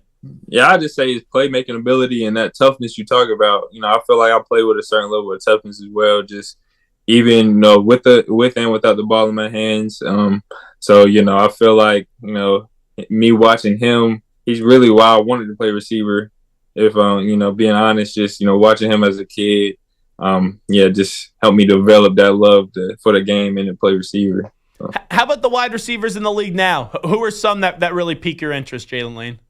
Yeah, my top two, I've said this, I want to stand on this, Amon-Ra and Scary Terry. Those are my favorite two. Just, guys kind of similar build to me, but, their contested catchability, route running, all that is elite work. So, I love watching those guys. Now, I know that you enjoy watching them two the most. Do you think those two are the best wide receivers in the NFL, or is that a different conversation for you? No, I already said it. I said top three. In my opinion, I'm going Jettis, Terry, Amon-Ra, no specific order. Gotcha. Those are the top three guys I like watching. I could tell you maybe got some blowback by the way that you said that. Where's Jamar Chase? What is this guy? He doesn't know what he's talking about. I'm going to stand on it. Well, welcome to the NFL. You say one thing and it goes all over the internet. It's a fun world that we live in. Jaylin Lane here with us for a few more moments. So how is this for you right now? There's so much of it that it's out of your control. There's 2 weeks left. There's very little that you could do. You're going to get thrown under a microscope, analyzed every way possible. With it now being 2 weeks away from the draft starting, just with this being such a life-changing moment for you, what are the emotions right now? It's a lot of anticipation. I'm really just trying to live in the moment right now, though. It's been a blessing to be a part of this process and, to go to the Senior Bowl, go to the Combine, and, be able to showcase my talents at these great events. So I'm just, I've done all I can do at this point. They've done my meetings, done, everything at the Combine, Senior Bowl, all that. So now I'm just, just enjoying time with family, and this little bit of downtime I get. Because I know once I get that phone call, we back rolling. So, just living in the moment. Who were some of the biggest meetings that you were like, okay, this went really well, I feel good about it? Honestly, I don't know, because between the Senior Bowl, the Combine, and then even like Zooms and stuff I've done, I can't say I've had a bad meeting. I feel like all my meetings were really well.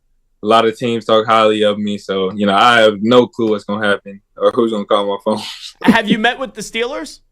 Yeah, I have. I met with them at both the Combine and the Senior Bowl. So now, you growing up as a Steeler fan, right? I'm sure you like Mike Tomlin. That had to be pretty neat getting a chance to meet with the Steeler brass. So, Mike Tomlin, he's one of the few head coaches that came to the Senior Bowl.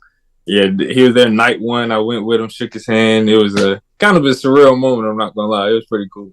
What was that like for you? I know you had the third fastest wide receiver time at the combine. Obviously, you knew you were going to run a heck of a time, but that must have been pretty cool when you got a chance to step back and reflect on it, right? Oh yeah, most definitely. You know, it's a long time training just to, you know, run fast for 4 seconds. That's what they say. So, yeah, like after I ran the 4.3, I heard my family in the stands and they were going crazy. So it was just like almost like I could take a deep breath after I ran that, but also I was like, all right, I'm not done. I still got to run routes, do all this and that. So it was definitely a cool experience. It's a lot of pressure because I'm not the biggest fan of the combine. I understand the importance of it. I think the meetings are more important and the teams getting to know you. But, your tape is what the tape is. You've been in college for 4 or 5 years, and it's like, okay, this 140 time could make or break my draft profile. It's really wild of a process. Yeah, for sure. Especially, like I said at the beginning, you know, I was a guy coming in. I don't think I had that many expectations, you know. So, you know, me being able to pop that 4.3 and, you know, have a good vert and all that and be able to showcase my athleticism, I feel like I turned some heads and, you know, made some guys look at my film a little bit more, analyze like, all right, this guy can play. So, yeah. Well, obviously, right, football was a big influence in your life growing up. You said your dad was a high school coach. Just how about that relationship? I know he's your dad, but also him being a high school coach, had to be some neat experiences, right? Oh, yeah. My dad, that's my dog, man. He's my, you know, him, my mom, my fiance, they're my number one fans. You know, going through high school with him, he was definitely hardest coach I ever had on me. You know, he made sure that nothing was handed to me. You know, I had to earn everything I got because he knew that it was going to be easy for people to say, you just getting it because your dad the head coach or this and that. But, you know, if I'm the best player on the team and I prove it, and, you know, they can't say anything. So, you know, he just kind of instilled that mindset in me.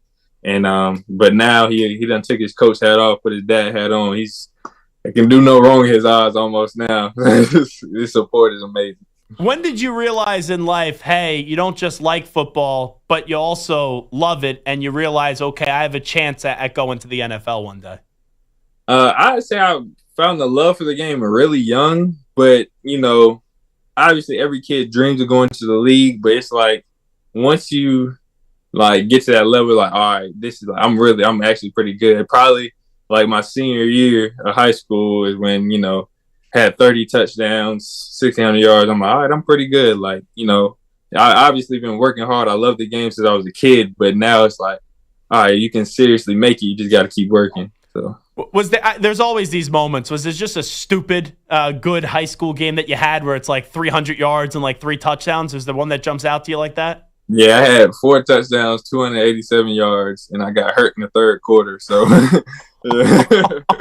are you upset when you get hurt? It's like you did everything that you could do, but if you would have been able to play the fourth quarter, who knows what you could have done? Yeah, I know exactly. You know, it was just one of the things. You know, I just tweaked my ankle a little bit, but it was one of them games. Like, yeah, you know, just keep going. You know, for people that doubt you, whether they say, oh, you're too small, or, oh, the numbers weren't what they should have been in college, what do you say to people that doubt you and why they should start to believe in Jaylin Lane? Oh, man. You know, I don't even listen to it. You know, you can say, you know, I try to black out any noise, good and bad, because I know they'll flip on me quick. So, you know, one thing that rings in my head is my dad always saying, never let another man put a lid on you. Just meaning, you know, the sky is not even the limit for me. I can go farther than the sky if I wanted to, you know. So just keeping that mindset just helps me, you know, just be true to who I am and continue to work hard and, you know, never let anybody silence me or, you know, any doubt get to me. I know that you're going to tell me that you're just happy to get drafted wherever you get drafted. But is there a quarterback or two that you would be like, man, it'd be really cool if I got drafted by that team to link up with that quarterback? Man, I don't know. You know, it's at least, I know it's at least 32 good quarterbacks in the league. If you're a starter on any team, you're a good quarterback. I don't care. So honestly, like you said, I don't care, man. Yeah, I could. GMs take notes. He's not going to say a stupid quote to the media. That's what I take from there. Because if you would have got on it and been like Josh Allen or Patrick Mahomes, it would have been a headline out, Jaylin Lane wants to play with Patrick Mahomes. Then people be like, oh, well, he doesn't want to play with Justin Herbert. So that's always a question. I feel rotten asking it, but you never know if there's sometimes a story of like, oh, you grew up watching, Aaron Rodgers and how surreal something like that would be. But that's got to be kind of nuts for you, though, that you're going to be going into a locker room where there are some big-time players that you grew up watching. And I know it's a business, but that's going to be pretty cool that that's going to be right around the corner. Oh, yeah, definitely, man. It's all a blessing, man. Not a lot of people get to experience this. So, like I said, I'm just taking it in every moment. And I know when I get into that locker room, I'm going to be ecstatic, ready to work and, be able to provide, help for my team, things like that. So. Well, Jaylin, really enjoyed the conversation today. Good luck. We hope to hear your name nice and early in the NFL draft, and thanks for doing this. No problem. Thank you. All right, there he is, Jaylin Lane. Love that conversation with him. Can't wait to now see where he's going to go in the NFL draft. We'll come on back. We'll talk more about Luka returning to Dallas last night with the Lakers and having that big performance and getting that victory. But first up with the latest update, here's Zach. Infinity Sports Network Sports Flash. Well, it's been all Justin Rose so far in the opening round of the Masters. He is at 6 under par through 14. 2 shots better than two-time champ Scottie Scheffler and Corey Connors. And also right now, it's been quite a first round for Rory McIlroy, who's in the mix at 3 under par through 11. Jordan Spieth was 2 under through the front 9. He finished 1 over par, however. Baseball today, lots of action and lots of homers in Tampa, where the Angels defeated the Rays 11-1 behind 2 homers each from Taylor Ward, Mike Trout, and Joe Adell. The Guardians down the White Sox 6-1, and the Royals edged the Twins by a score of 3-2. Also right now, the Blue Jays and Red Sox are scoreless in the bottom half of the second, and bottom of the sixth, the Brewers and Rockies are even at 1. Brenton Doyle with a home run for Colorado. After taking High Point to the NCAA tournament, Alan Huss is leaving to join Creighton as an assistant. He was on Greg McDermott's staff for 6 years before taking over High Point in 2023 and is expected to be McDermott's successor at Creighton. I'm Rich Ackerman. This is the Infinity Sports Network. Follow us on X. Our handle is INF Sports Network. That's INF Sports Network on X.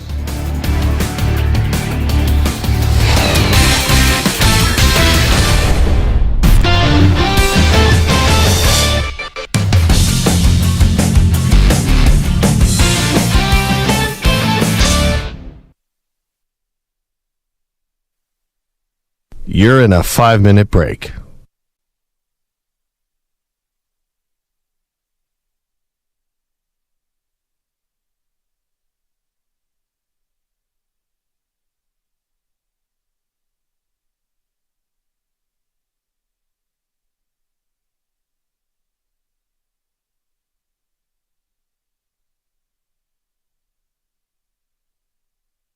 Four minutes, 30 seconds remaining.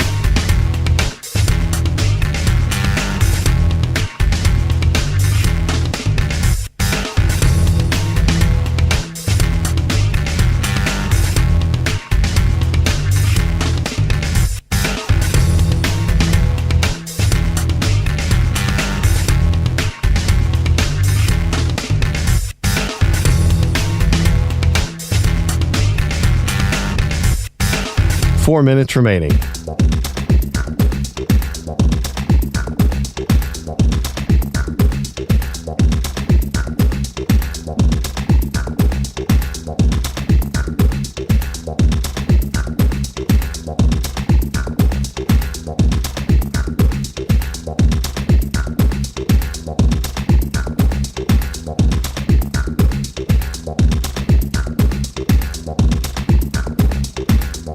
Three minutes, 30 seconds remaining.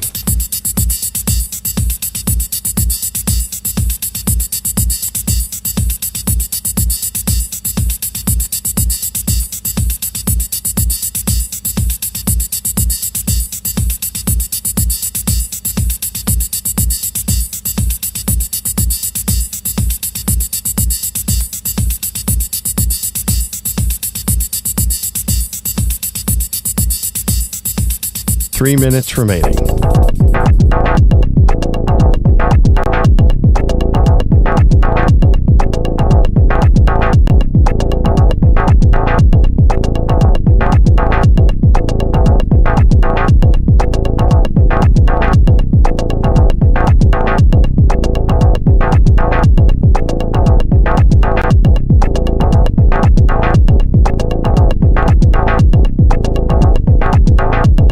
2 minutes, 30 seconds remaining.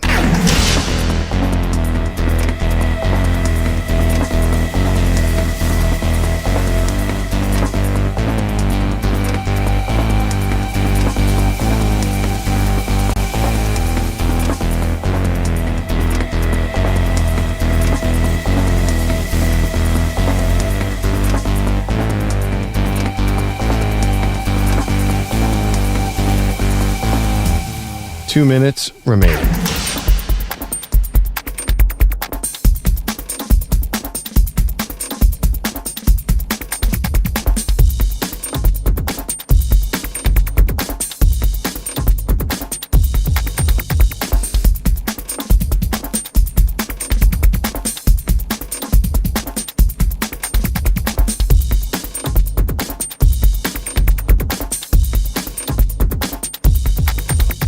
One minute, 30 seconds remaining.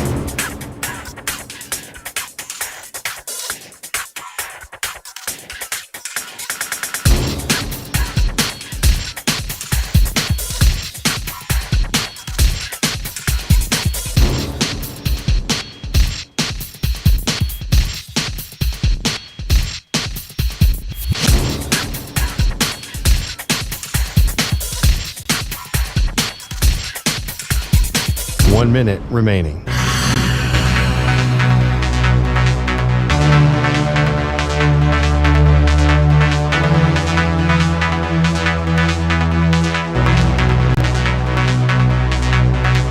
Forty-five seconds remaining.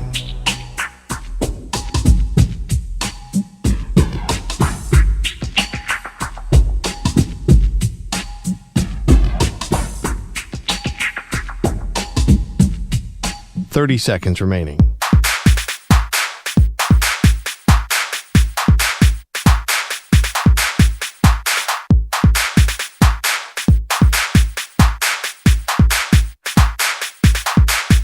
Fifteen seconds.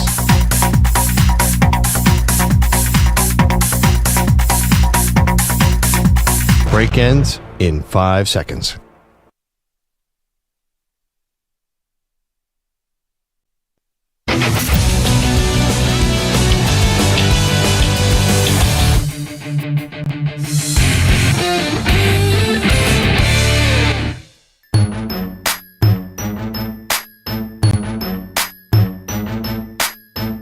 Welcome back to the Zach Gelb Show on the Infinity Sports Network. I will tell you that YouTube chat does a very good job at holding me accountable. And I had a massive mistake in that interview with Jaylin Lane. I don't know if my career could recover from it. I may have to resign as the afternoon drive host on the Infinity Sports Network. The Stu and Samter Show. I don't know if that would be management's first choice. But I'd be your biggest champion for it, if I'm being honest. I would sit there and I would say, yes, Stu and Samter. But I don't know if the bosses would reflect that opinion, if we're just being fair. But I may have to resign. This actually may be my last day as the host of the Zach Gelb Show on the Infinity Sports Network. It's been a pleasure working with you, man. Yeah, I know. It's been wonderful. It's been a blast. I forgot my biggest question to Jaylin Lane. And Jaylin Lane, he was checking all the boxes. Tick, tick, tick, tick. And he could have had just a career implosion on this show. I didn't ask him my biggest character flaw. Ranch or blue cheese? I asked that for every prospect. Every one. And we're talking to Jaylin Lane, Virginia Tech, and I love the conversation. And I got from a few people, Psych Mamter, Two-Tone Tony, did I miss the ranch or blue cheese conversation? So when you get something wrong, there's two ways you could go about this, right? You can make an excuse, or you could just say, hand up, I got it wrong. So hand up, my name is Zach Gelb, I got it wrong, and we'll see if I am going to resign by the end of the show. That's career suicide for me right there, Samter. Terrible. I'll be honest. Stu and I were in your ear that whole time. Rancher blue cheese, rancher blue cheese. I don't know how you didn't hear us. We're just constantly screaming it. Huh? I made a sign. What did you say? It said rancher blue cheese. Huh? I don't know how you didn't see it, how you didn't hear it. I mean, we were on top of it. That's all you. It's a bad job. You just hear that sound? That's Samter backing up the bus. Just drove over my body. Jeez. Oh, my God. Infinity may trade me after this. They may send me to a different network. Could be like Nico Harrison just getting upset with his crown jewel and just trading him somewhere else. That's what could happen. All righty. Let's get back to the Mavericks. Now I'm really curious, though, with Jaylin Lane. Is it ranch or is it blue cheese for him? I feel like we have to reach out to his team and posit the question. Like re-ask it? Or maybe even like get his number and just do like a FaceTime call with him, record it, and get the answer. Now, here's the thing. He's from South Carolina. Now, ranch. That's the thing. Jonathan Taylor said this, and it could not be more true. If you're like East Coast, it's blue cheese. Everywhere else, it's ranch. So that's why the East Coast is the best coast, right? That's what they say. And I hope people, the West Coast is the best coast. Come on, get it right, you moron. But if he would have said ranch, would have been like, you just went from a third-round pick to undraftable. So are you saying that all the players who are ranch guys are undraftable? Yes. Terrible. Or just drop your Can't have stock. them in my locker room. Can't have them on my team. Gotcha. Now, if he would have said blue cheese, he's probably got like a third or fourth round grade on him. I would say end of the second round, maybe even the beginning of the second round. So here's the most important question of the day. Mm-hmm. Abdul Carter's available at 4. Oh, boy. You find out right before the pick that he's a ranch guy. Do you call up Mr. Kraft and tell him you can't do it? Send a text to Vrabes? Now, here's the thing. Can't do it. I've already done some research on this. Now, he's a Philly guy, Abdul Carter. So I got to think he's a blue cheese guy. If he's a ranch guy, I'd be very surprised. But he is a Penn Stater, so there could have been some wackiness that did go on there. And maybe his taste buds would be all thrown off, and now he's a ranch guy. Even though Penn State, you would think, would be in the blue cheese community. But that is a terrible mistake. That is a catastrophic mistake by your boy, Zach Gelb, and I will be better. So now we got to get another prospect on. I got to be like ranch or blue cheese right out of the gate. So that's a bad job out of me. Bad job out of Nico Harrison getting rid of Luka Doncic. Really bad job. Like criminally bad job. And I thoroughly enjoyed Luka Doncic going back to Dallas last night. Stu, the crying before the game. How many times do they give you the video tribute? And it's like a little emotional, but you're not sitting there basically covering your face with a towel because your eyes are so red and they're just, you have tears just rolling down your face. I was not expecting that emotion, and it makes it even worse for Nico Harrison because clearly this guy didn't want to leave, and he was the buffoon that ended up trading him away. Yeah, to your point, you usually get like the guy watching it, maybe half watching it, then gives a little wave to the crowd. That's it. You rarely see the guy crying, and that just showed how much Luka loved Dallas, probably loved the fan base. Yeah. Probably was going to stay there as long as they offered him that Supermax. And also, it wasn't as if, right, I know it's not an incredible amount of time, but he's had some time to process it. So I get it, that's an overwhelming emotion, but I wasn't expecting tears last night. Hey, Samter, what did you make of the crowd reaction last night? Because they were basically, outside of a glimpse for about a minute, they were practically cheering against their own team, rooting for Luka Doncic, showing their appreciation for Luka, and making their voices heard by just chanting over and over and over and over again, firing Nico. And I give credit to ESPN because you never know how these things are going to go, especially with the partnerships with the league. I like how Mike Breen kept on saying, there's the chance again, there's the chance again, and they didn't try to drown out the noise, inside the crowd. I thought ESPN did a good job outside of Doris Burke, just reminding us every 3 seconds that LeBron James in his 22nd year and he's 40 years old. Outside of that, I thought it was a very good production standpoint in the way that you did have it captured by ESPN last night. But how about the fan reaction? I mean, I think as a fan, if your star favorite player leaves but didn't want to leave, then you cheer him. And clearly, Luka has expressed his love for this town. He never forced a trade. He never asked for a trade. He was just as shocked by the trade. So I feel like the fans kind of feel for him and feel with him that they were both kind of in the same boat. They were all blindsided by this, and they all kind of team up together to make Nico Harrison the villain. So I loved it, right? You know, we've seen guys request trades or force their way out or sign with a different team and get mixed reactions. This wasn't the case. This kid, he's been here since he was 18 years old, 17 years old. I mean, he grew up here, not just as a player, but as a human being. He spent the vast majority of his life here in Dallas. So I loved it, and I loved his reaction. He didn't try to hide his emotions. Right, his tears were coming down. I thought it was great. I loved it. I loved the only one that probably didn't like it was Nico Harrison. Do you think Nico Harrison last night is just sitting there and he's seeing Luka Doncic go off for 45 points and just hearing the fan reaction? Do you think he had a humbling moment last night where he's just like, oh my goodness gracious, I effed this whole thing up. I'm an idiot. Do you think he had that moment? You know what? He probably had that moment about 15 minutes after the trade was announced and he saw the responses on social media. And if he hasn't had it then I don't he's think never so. going to have it. I don't think so that he had that moment immediately afterwards. It had to happen last night.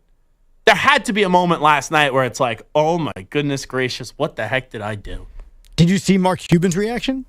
So I don't know. I don't know how much of that is actually true, because like you get a camera on someone and how much things could be edited. I think that if that video, which I did see, if that's legitimate, where he looked annoyed with the fans for chanting "Fire Nico," right? If that's legitimate, which it probably is, I think that's phony by Mark Cuban. You're telling me Mark Cuban is no longer the majority owner, who has said before that he would divorce his wife first before trading Luka Doncic. You're telling me he's not happy last night? Like, oh, even though he's a minority owner, look how much I'm missed here. This would have never happened on my watch. No chance. Was that a genuine reaction, Samter, I thought, from Mark Cuban? If that is true, I thought he was playing for the cameras. That's me. It's certainly a possibility. I don't think that he was feeling distraught at all, because he's spoken out multiple times that he wouldn't have done it. Yeah. And so clearly, like, he's not going to say fire Nico. He's dug the knife in deeper and deeper. 100%. So he certainly could have come out and been like, listen, I wouldn't have done it, but I understand why they did it, and I'm behind them, and I support Nico, and I support the team. He hasn't done that at all. I had like a 2-year email exchange with Mark Cuban. Every time I would email with him, he would get right back to me. And he would, like, I forget, maybe it was Luka before a playoff game was hurt, and I asked him for an injury update, and they gave me the update, and I always would try to get him on the show, but our schedules just never lined up. A.k.a. his schedule didn't line up with our showtime. So that was like a polite rejection. But he would always get back to me. Maybe I should email him.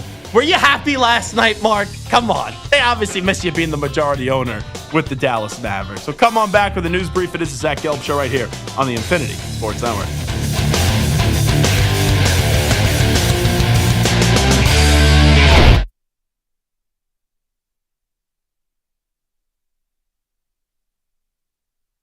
You're in a 5-minute break.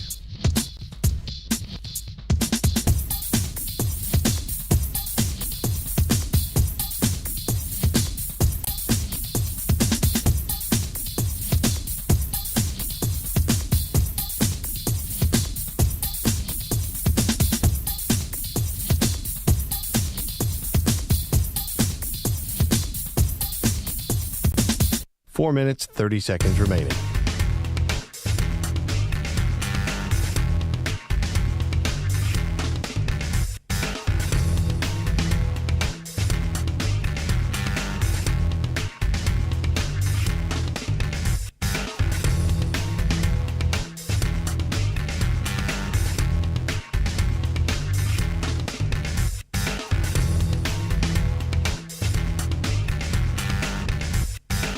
Four minutes remaining.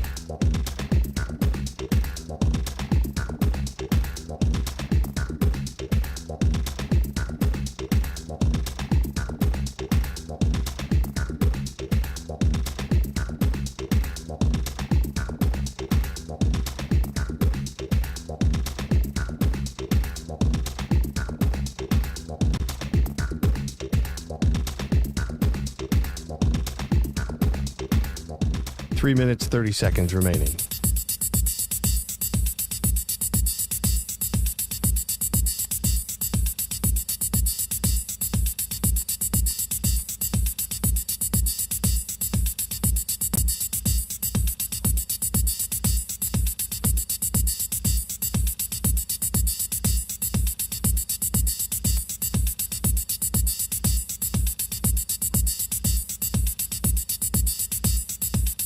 3 minutes remaining.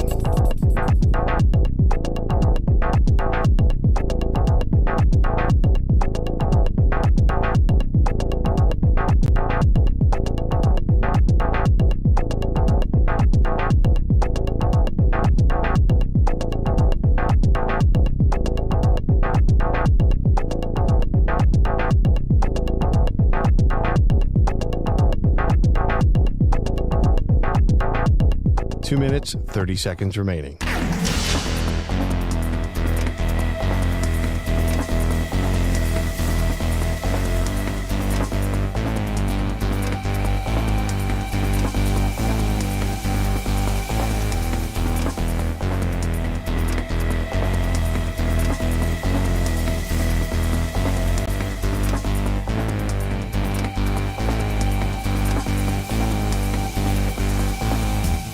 Two minutes remaining.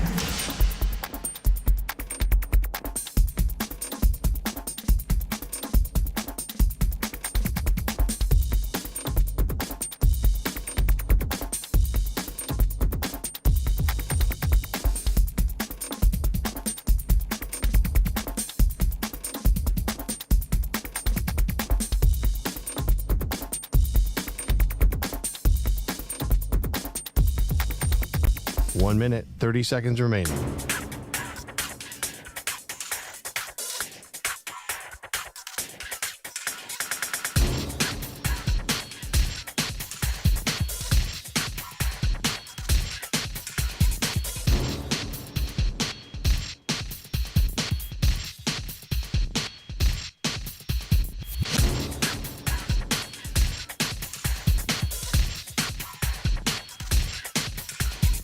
One minute remaining.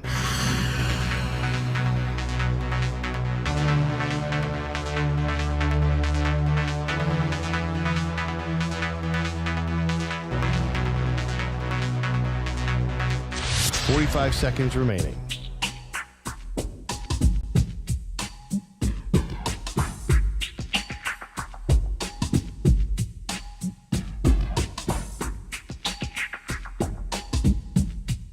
Thirty seconds remaining.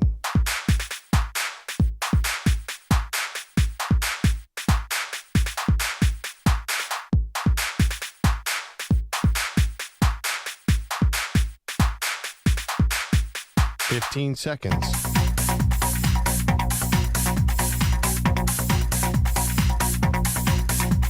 Break ends in 5 seconds.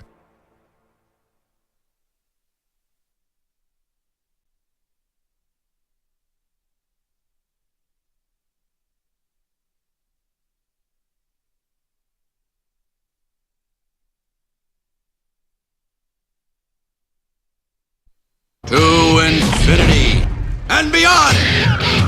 He's live. He's nationwide. This is the Zach Gelb Show.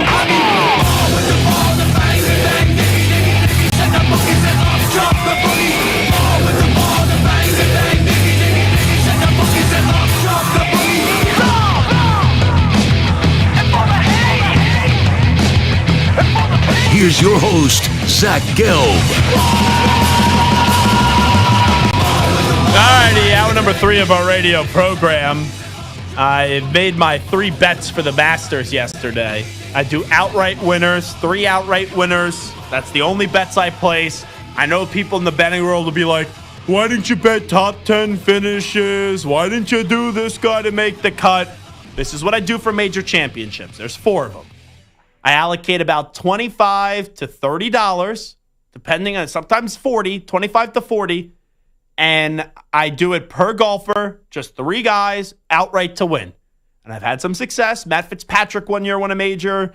Colin Morikawa, his first major, I was on the winning side of that. But these are the 3 guys I took. Now, I ended up being a degenerate here because Patrick Cantley's my guy. A very slow, boring golfer. But for whatever the reason is, for the last 4 or 5 years, I think I've bet every major championship with Patrick Cantley. And he hasn't got the job done. He's infringing on Ricky Fowler territory, if I'm being honest. And Cantley one year, I tweeted this out. I said, I'm not betting on Patrick Cantley for this major I've always bet on him. That means he's probably going to win. He followed and DM'd me. And then I was like, oh, how am I not going to bet this guy now? So I have, for 5 years or so probably, every major I bet Patrick Cantlay. So here are the 3 bets I made. I took Willie Z, Will Zalatoris, $25 He's at plus 550 or 5,550 outright to win. So $25 will win me $1,400. If that's the case, lunch on me on Monday, guys. All right? Patrick Cantlay, he's at plus 3,500. $25 will win me $900. Once again, that wins. Lunch on me on Monday, guys. Colin Morikawa at plus 1,600. $25, $425. If that wins, lunch will not be on me on Monday. The other 2 wins, lunch on me on Monday. Morikawa wins, I'm just putting that funds right into the bank account. But here are some early returns on the Masters. Justin Rose, he's through 16. He's 8 under at Augusta, a tradition unlike any other. Corey Connors, who, by the way, he has a law firm that represents him. I know one of the lawyers there. He is 4 under in second, tied for second, and he is finished for the day. Scotty Scheffler, the reigning champion after an Elite Masters menu, he is finished for the day through round 1. He is also 4 under. Terrell Hatton, he is finished for the day. He is 3 under. We'll get to some other big names here. Rory McIlroy, trying to complete the career Grand Slam. He is 3 under through 12. Other big names, Matt Fitzpatrick, a major champion, 2 under through 14. Bryson DeChambeau, he is 2 under through 11. Freddie Couples, I feel like he always has like a good opening round at his age, and then he just eventually tails off. He is 1 under. He is finished for the day. Patrick Reed, he is 1 under, finished for the day. Bubba Watson, 1 under, finished for the day. All right, where the heck are my guys? Patrick Cantlay, he is 1 under through 14. All right, Patrick, he's alive. Past Masters champion Hideki Matsuyama, he is 1 under through 12. Other potential guys here. Where's Morikawa? Did I say Morikawa yet? I don't think I did. Colin Morikawa, even, finished for the day. All right, we're still alive. Brooks Koepka, even through 13. Justin Thomas, 1 over, finished for the day. Jordan Spieth, 1 over, finished for the day. Sergio Garcia, who I can't stand. I hated Sergio Garcia. I'm a Tiger guy. I'm not a big Sergio Garcia guy. 1 over through 14. Wyndham Clark, who's been on this show, 1 over through 11. Victor Hovland, 1 over through 12. Will Zalatoris, come on, Willie. Well, he's finished for the day. He shot a 74, so he's 2 over. Let me see. Any other notable names? Keegan Bradley, 2 over. He's finished. Dustin Johnson. Paulina Gretzky's thing, right? Are they married? Or are they just dating? Are they engaged? I think they're married. They may have kids, or they may not be married. I forget. So that's why I just referred to him as I was going to say boo or thing. I forget what I said there. But 2 over through 15. Xander Schauffele, 2 over through 12. So that's where we're at right now. Any other big notable names here? More importantly, yes, they are married. They are married, okay. Yes. So Paulina Gretzky, who is married to, what's the name? Dustin Johnson. So Dustin Johnson's wife, as we're talking here. John Rahm, 4 over through 11. All righty, that's enough. I was like an ESPN update right there. Just took Axe job there for 5 minutes. All righty, let's update you some of the biggest stories in the world of sports with some audio. We get to a news brief right now.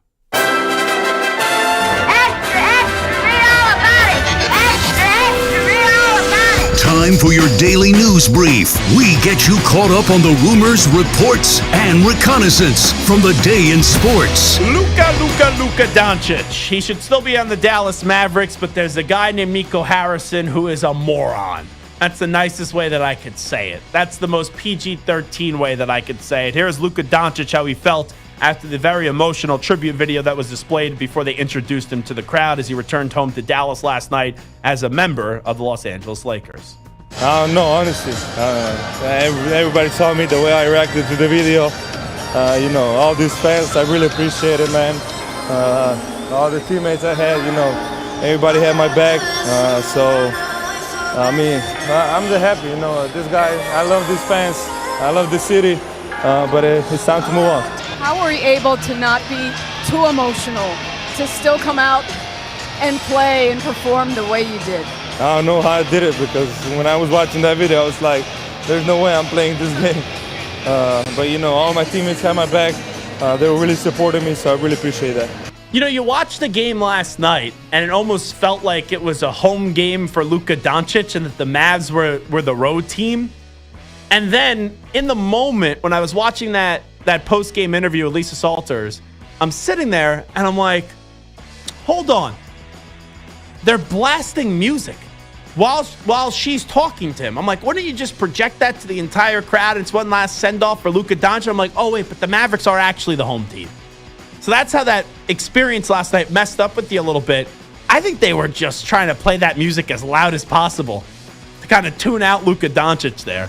That's one last slimy thing probably that Nico Harrison was behind. All right, I've already have just unloaded on this and ranted, and this really pissed me off. But I'll play it for you again. This is Jason Kidd, who sounds like a dope here, comparing the Luka Doncic trade to Babe Ruth and then thinking it's pretty cool. With 77, there's a lot of hope, right? With Luka, there's a lot of hope. This is a business. It happens, right? Trades happen. This won't be the last trade. Some are comparing it to Babe Ruth, which is kind of cool. But like when you look at just the business of sports, change happens. But when change happens, it's the ones who can carry on. Those are the special people. And so there's hope. There's still hope. So, Samter, obviously, when you've gotten older, I think you've become a little bit calmer. I was having a conversation with someone about you. I will keep that person nameless at the Final Four for Westwood One. And they were telling me when because like you do some work on the weekends for Westwood One, right?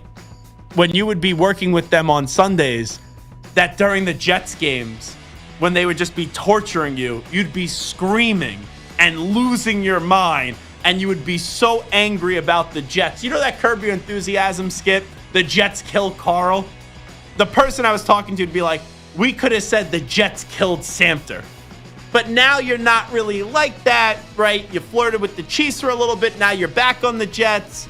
And I don't think you get so angry about the Jets because you've been tortured and beaten down so much that you're just kind of numb to it. But could you imagine, let's say the Zach Wilson thing happened when you were younger.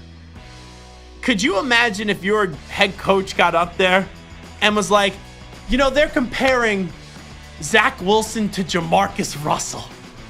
It's pretty cool. You would lose your bleeping mind.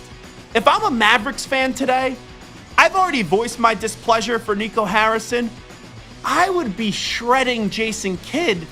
You're saying it's pretty cool on being on the wrong side of the worst trade ever, which is Babe Ruth for money for a play to fund No New Net.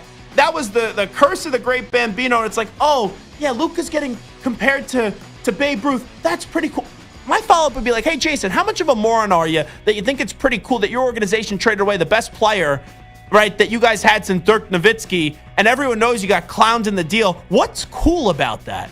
But Samter, if we could go back to Samter like 15 years ago, where I guess you really were fired up about this stuff, you would be losing your mind over this, right?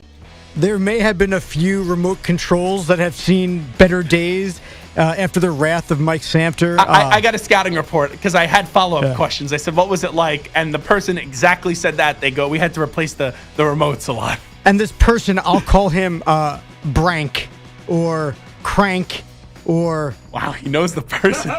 Or right away. Shank. You knew who the person was? Yeah.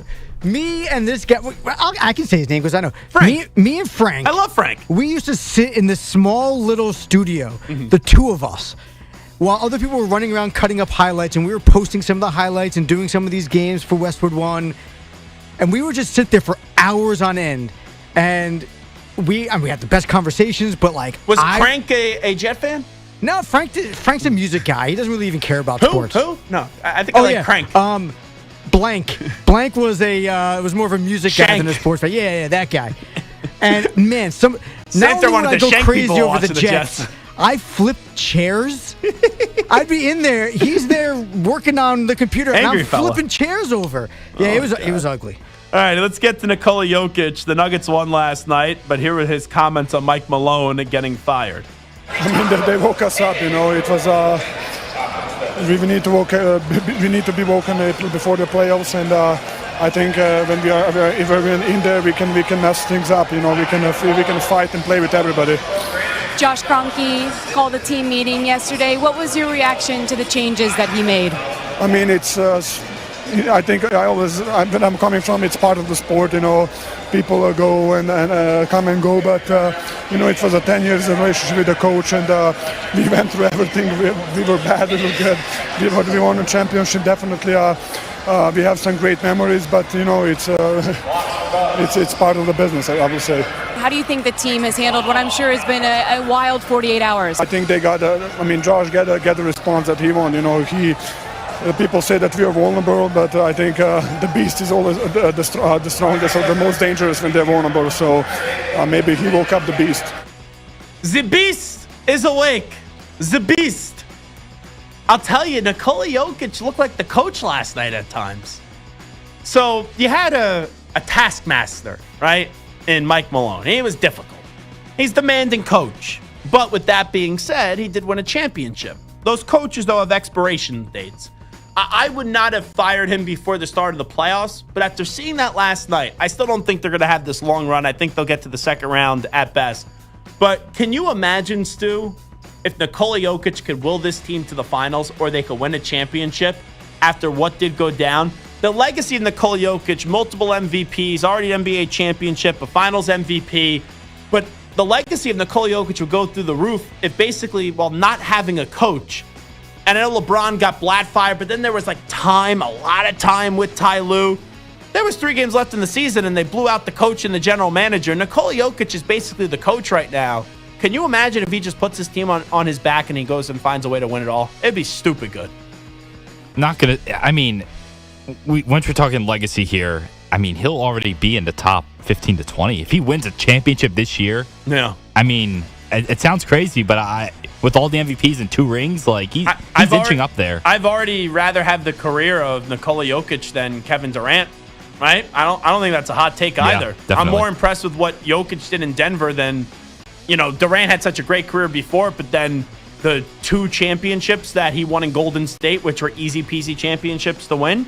Let's go to Danny Green. This is on the Run It Back podcast on FanDuel TV. I guess Shaq said that he would make Wemby quit in a game, so this is Danny Green responding to that.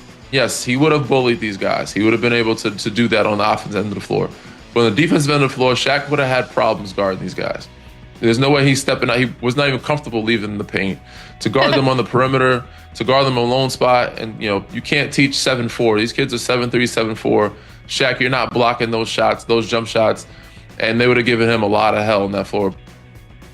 Hey, Stu, you're a huge Shaq fan. I kind of agree with that analysis. I do too. Where defensively, when they would have to defend Shaq, Shaq would just body Wembanyama and could break him. Yeah. But when it went the other way and Shaq had to play defense, I think Shaq would be out of shape and he'd be sucking wind, having to go from the post to the top of the key to defend the way that these big men now have so much range all over the court. Yeah, Shaq would average 35, but he'd also be on the team that gives up 140 points a game because he wouldn't be able to guard these guys. Exactly. I agree. Let's go to Deshaun Watson. This was on Instagram, and we always need a motivational speech from Deshaun Watson. Now, he has not been great since 2020, but now he's telling everyone that people are giving up on him, and he's taking notes.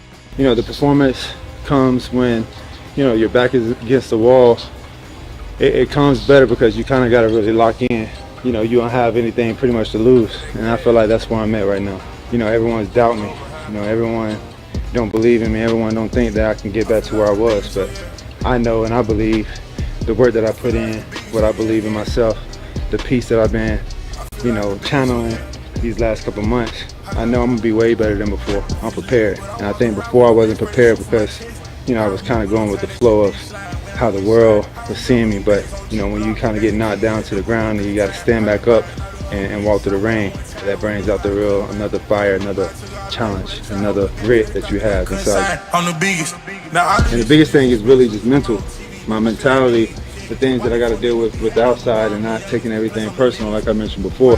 Taking everything and just bringing it full force and really just standing in front of it, face to face. The challenges, the adversity, whatever comes with it, gonna come with it. But as long as I'm doing it my way, I'm cool. I can live with that. He's mentally cooked, and he's also physically cooked. Shocking. The outside noise got to him. People calling him a terrible human being for the things that he allegedly did got to him, as it should. But him trying to make it out like he's some victim. Oh, everyone was trying to knock me down. These were self-inflicted wounds. You did these things. And also, you haven't been a great quarterback since 2020. 2021, 2022, 2023, 2024. We are now in 2025. So am I holding my breath thinking that Deshaun Watson's going to go on this great redemption tour, especially how long it's going to take him to recover from the multiple injuries that he suffered this year and the multiple surgeries? Absolutely not. We talked about TJ Watt earlier. I said he should request a trade from the Steelers and go to a place where he could actually win a Super Bowl. This was Ian Rappaport earlier this morning on Good Morning Football on the NFL Network on the TJ Watt social media post that went out yesterday with the peace out sign that he had wearing a Steelers uniform. For years and years, I would say it's just social media. It's really nothing. And then you sort of figure out, you cover enough of these situations, that rarely is it actually nothing. Generally, when a player makes a cryptic social media post, it's almost never nothing. So my guess, TJ Watt is in a contract negotiation situation with the Pittsburgh Steelers. Generally, when a player makes a social media post, it forces us to talk about it on TV like we're doing right now. It is because contract negotiations are not going as well as anybody had hoped. So I think we could safely say the contract talks between TJ Watt and the Steelers are not off to a rip-roaring start. And I kind of believe the Pony report that he heard that they made an offer that was lower than what Myles Garrett got. Because that's what would set him off. I think he wants to stay with the Steelers. I think they will eventually get a deal done. But I think that usually you don't see emotion from TJ Watt. That would elicit that type of response and how nasty that whole TJ Watt and Myles Garrett beef is. Let's go to Justin Fields on last year playing with the Steelers. I'm a big believer in everything happens for a reason. So, I was put in a place where I wasn't, really never in a place of my entire life. So I think, I tried to have a different perspective on it. Of course, Russ has been in the league for a long time. So I learned a lot of great things from him and, got to kind of learn a different perspective of things. And, like I said, he's been in the league a long time, so just seeing how he works every day, seeing his routine, and picking up things that I can implement into my routine, into my game. So it was, of course, different for me in a space where I wasn't necessarily comfortable. But at the end of the day, like I said, Coach Tomlin, he made a decision where he thought was best for the team, and like I said, I'm never gonna go against that. Of course, I'm not a selfish guy whatsoever. So, like I said, I just tried to change my perspective, get better each and every day in practice, and yeah. Kind of chuckle at that answer because almost like you wanted to be like, yeah, they didn't really believe in me, but I'm going to be respectful here, and that's the right way to approach it. Stu, do you have big Penix energy? Just wondering. Do you? Sure. I would say so, I guess. Samter, do you have big Penix energy? They don't call him Michael Penix for no reason. Is that what the Big Mike CBS for is in your social media bio? Here is Michael Penix Jr. getting talked about by Justin Simmons, who makes it clear on Up and Adams that Michael Penix has that big Penix energy. That was my third day of practice. Literally third day being there. He was running the second team reps and going up against the second team defense. And he had this no-look throw down the sideline into it was the craziest throw I think I've ever seen in person. Wow. And I was like, oh, he has whatever it is, he has it. Real quickly, that was on the Up and Adams show with Kay Adams. Kay Adams is doing an interview right now. Who do you think, which player do you think she's doing an interview with right now? This will be a big news interview one way or another. Samter, any guess? TJ Watt. Stu? Micah Parsons. No and no. Shedeur Sanders. Shedeur Sanders is all smiles live from Pittsburgh International. Who's that? Shedeur Sanders? Rick Ross do the Shedeur Sanders? Huh. I feel like I've heard that name once or twice before. I'm not sure. Yeah. Final one, Kyler Murray. How to improve the offense in Arizona. This courtesy of Phoenix Sports. I do feel like I have to run more next year. I'm open to running more next year, just because it's such a weapon. It's such a weapon. It's we're a very good rushing team, which is a great thing. But when Lamar hands the ball off, everybody's like, oh, like, you know, you take it, you can relax. You know, Josh hands the ball off, you know what I mean? So I think for us, part of the emphasis going into the next season is conceptually on time. I feel like I'm one of the best in the league. I just wonder if his body's going to be able to hold up, if I'm just being honest. If you're saying you're going to run more and you've already had injuries, that's a big concern for me. So I give Lamar a big amount of praise and credit. I know he had those 2 years where he ended the season hurt, but Lamar, as much as he exposes his body, he doesn't take a lot of big hits, and that's another part of it as well. Josh Allen bulldozes through everybody, but they've talked into the years about, you know, maybe going down a yard or two earlier not to go get 3 or 4 more yards and also take like 2 or 3 more hits. All righty, we'll take a break. We'll come on back. Off of Nico Harrison, who's the most hated and the most beloved person in your life in the world of sports? We'll get to that next. You're in a 5-minute break.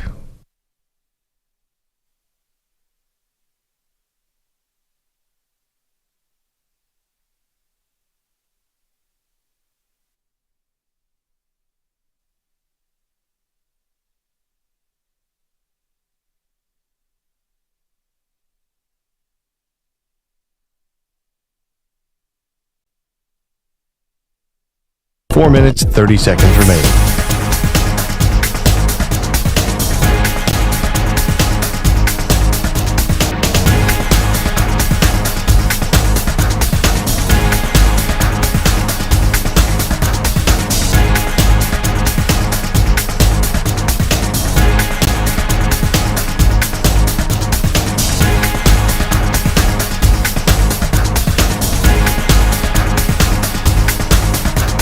Four minutes remaining.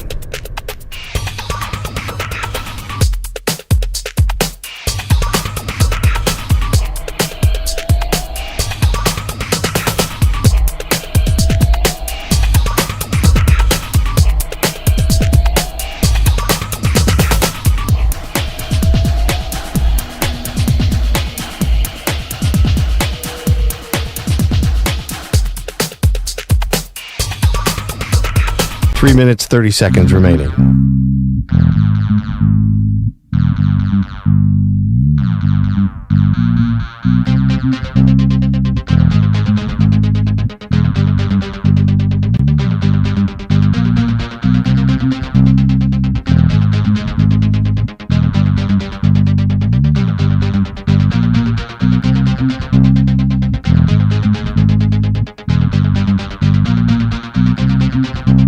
Three minutes remaining.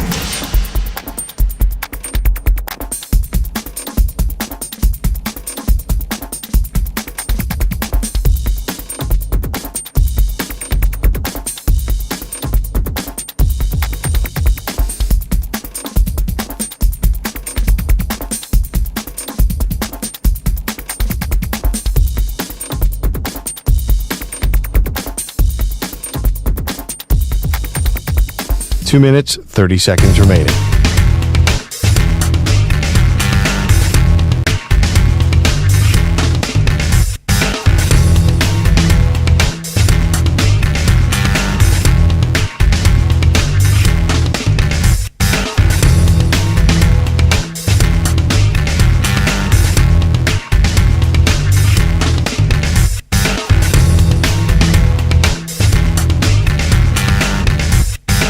Two minutes remaining.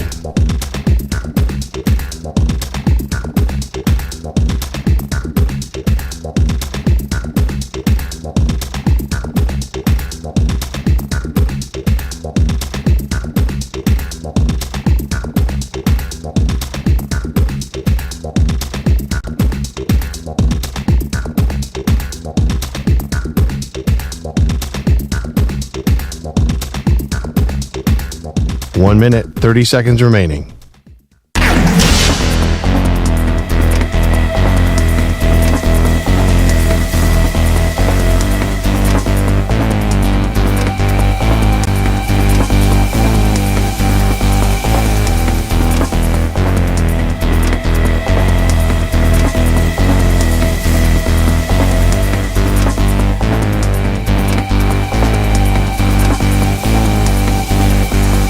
One minute remaining.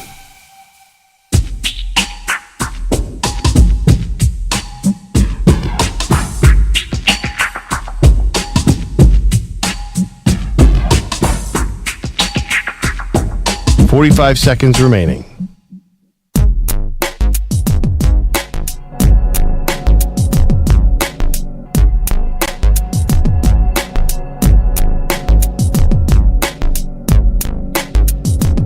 Seconds remaining.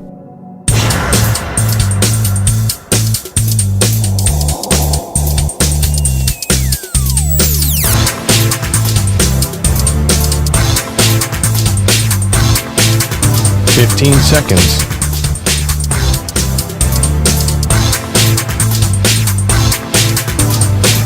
Break ends in 5 seconds.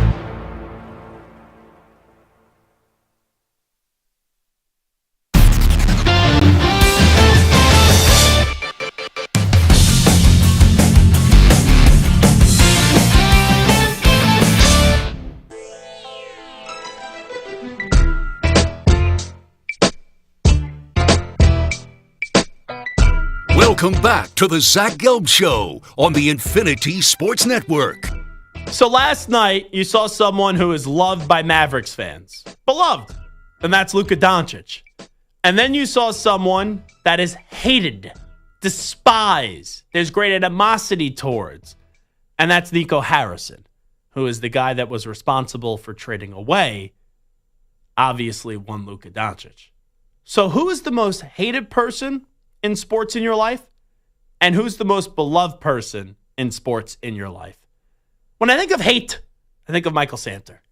Samter, who is the most hated person in your life when we take a look back in the sports world? Are you saying that I hate a lot of people or I'm easily hateable? You could interpret that however you want. I would say I meant it more so that you could hate a lot of people, you know? Hey, guys in the YouTube chat, please tell me if you hate me or not. I know there's some of you who do and some who don't, but I need either a pick me up or a kick me down today. Now I've already made one career mistake, and that was not asking Jaylin Lane if it's ranch or blue cheese on his wings. Going to Samter here first is risky, Stu, because usually when we do these things, he lists off like 45 people before he gets to one. So let's just hope, Stu, that he doesn't take mine or he doesn't take yours. So go ahead. Give me your long laundry list, and I'll tell you if I hate them or not. All right, I got about 10 of them here. All right, very easy. I don't know if he was hated until the exact moment that people start to hate him, but Donald Sterling. Oh, absolutely hated. Hated. And the easiest decision Adam Silver ever had to make. But was he hated before the V. Stiviano stuff? I think that a lot of people that work with him hated him. I don't know if there was national disdain because we didn't really know to the level of what was going on. And then once we heard that voicemail and those messages and that phone call, then it was like, okay, this guy is a piece of bleep. And probably the most hated owner that I've known over the course of his ownership, Dan Snyder. Yeah, I was going to say Daniel Snyder. I hated. Scuzz. And another hated owner, a lot for her personality, not for winning or losing, but, kind of racist, kind of whatever. Marge Schott with the Cincinnati Reds. I don't know if you remember her. Yeah, I remember. No personal thing with me there, but I understand people why she was hated. She said very many terrible things. Let's stay in baseball, though. How about Alex Rodriguez? Hated for a lot of reasons. Steroids, his personality, not winning. I actually like A-Rod. I've always been an A-Rod fan. You like it? Well, no.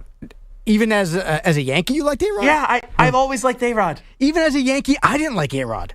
Yeah, I've always liked A-Rod because he was such a great player. I understand he cheated and did all that stuff, but in my era, I was always a big A-Rod fan. I just remember he left the Mariners, went to Texas for the big bag, and the Mariners broke the AL record for most wins in the season the year that he was gone. But A-Rod was one of those guys.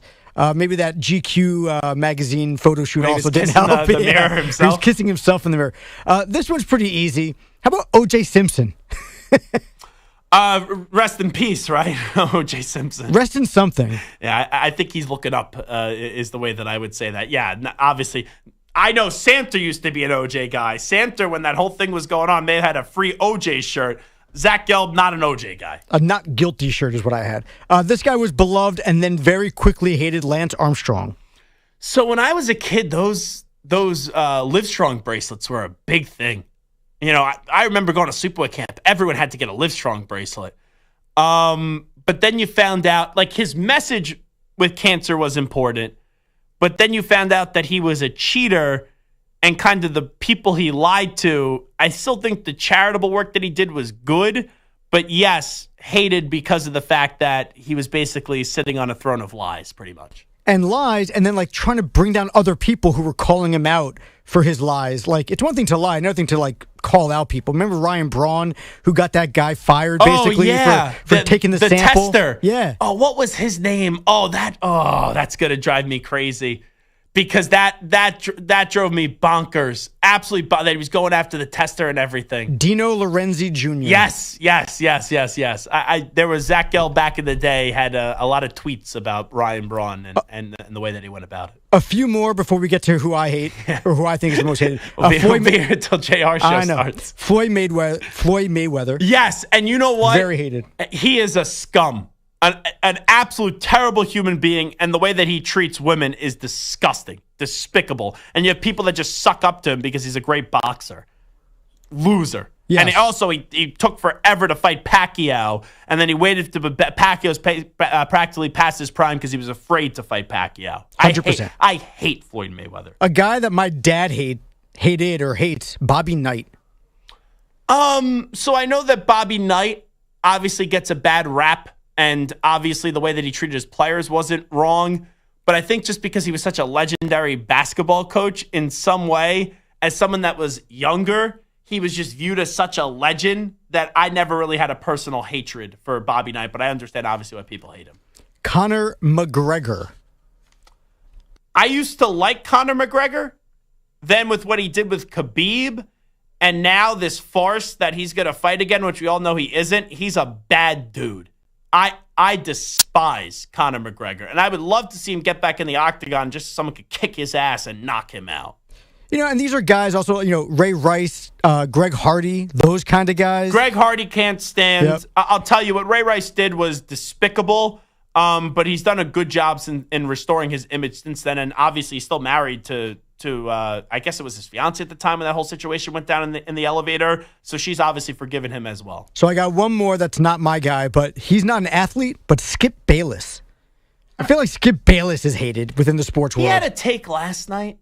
I think it was something along the lines of, if I was a Maverick fan, or if I was a Laker fan, I would be annoyed with Luka because Luka cried. So it means that his heart's not really in being with the Lakers. Come on. I Skip.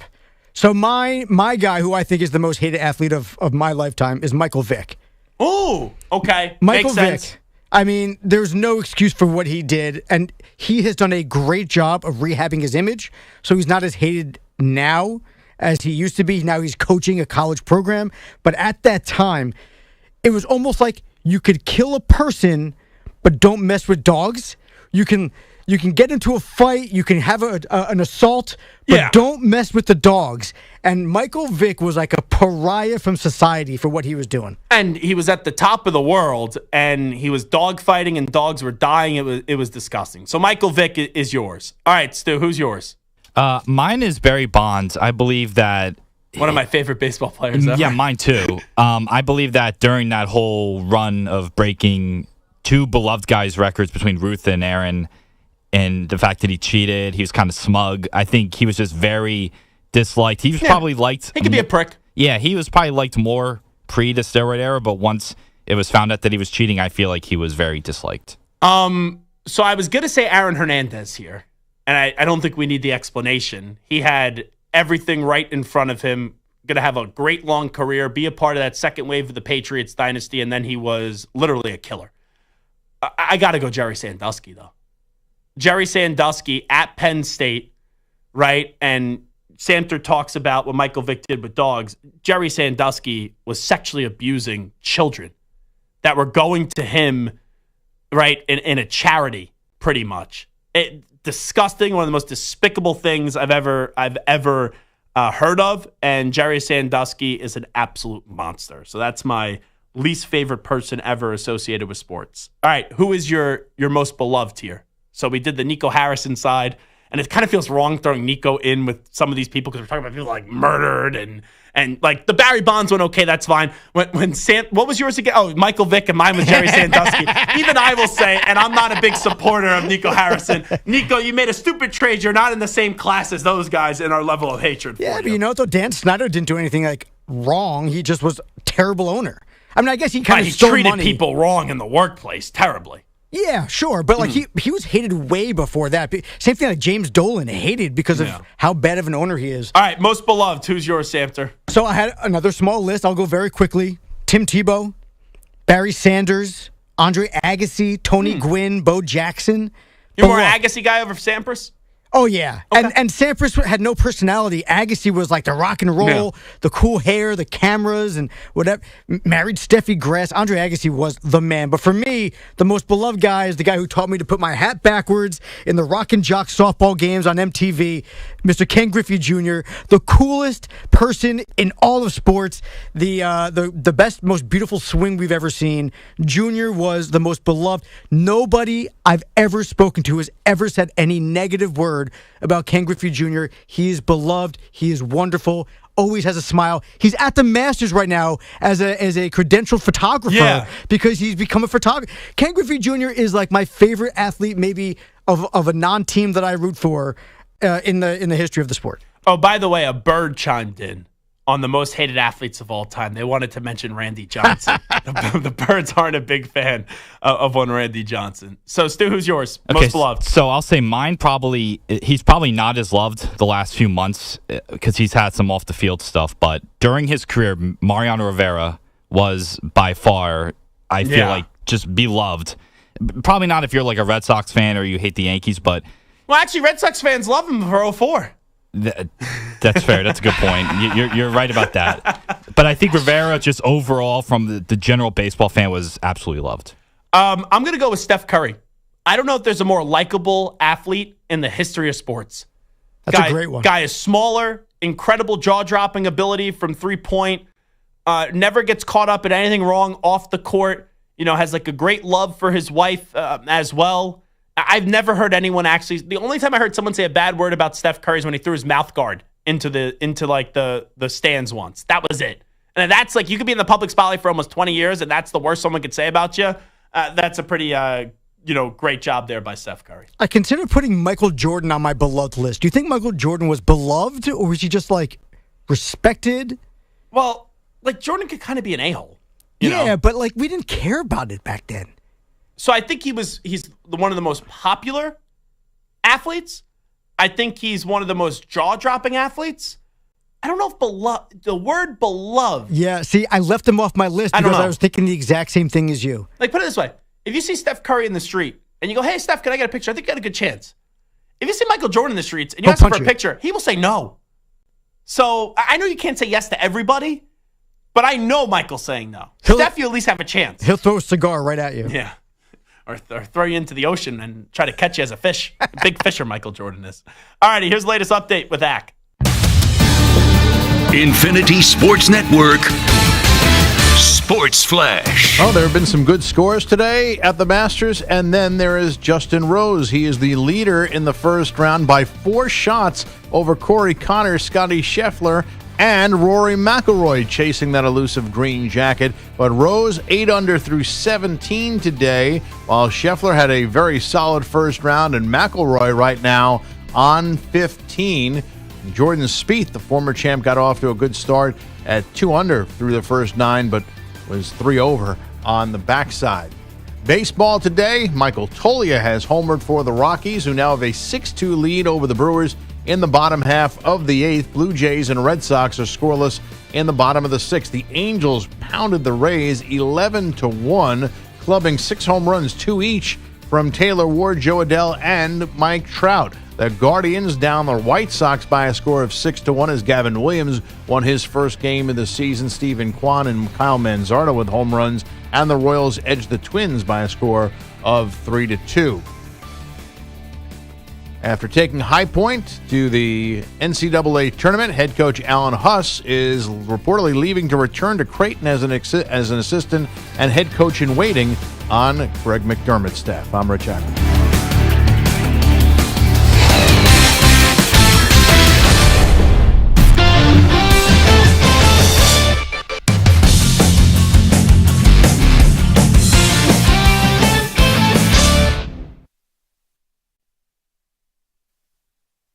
You're in a 5-minute break.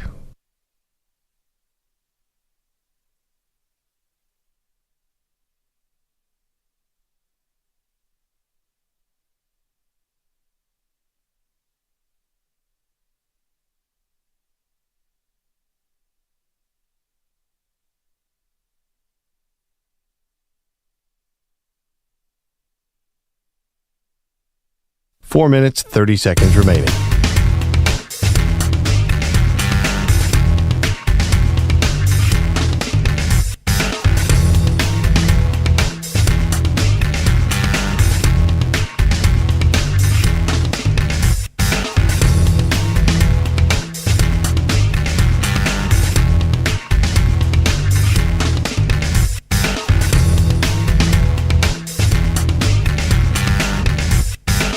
Four minutes remaining.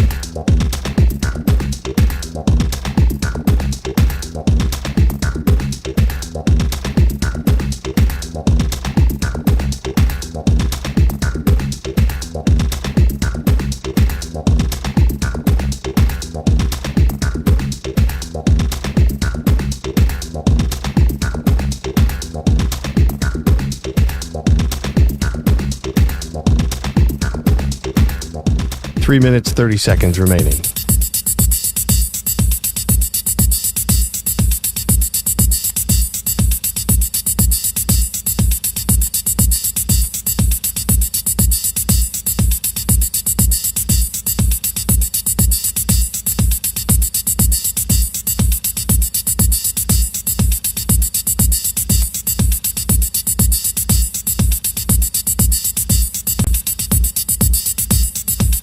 Three minutes remaining.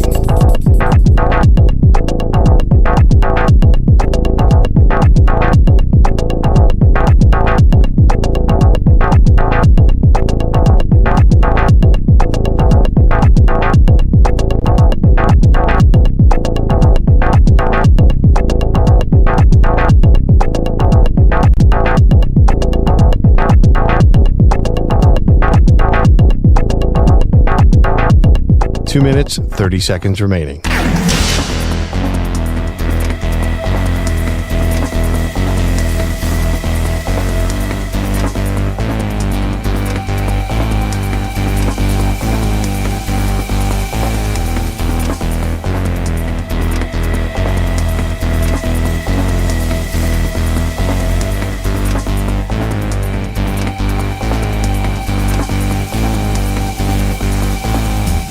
Two minutes remaining.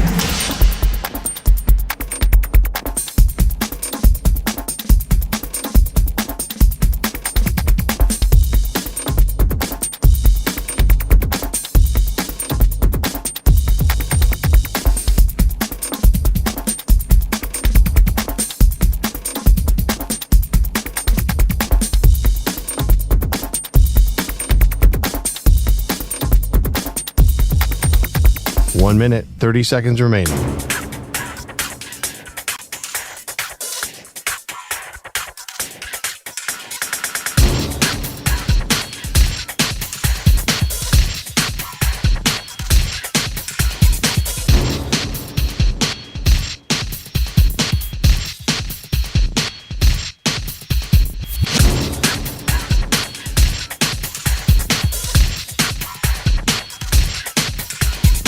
One minute remaining.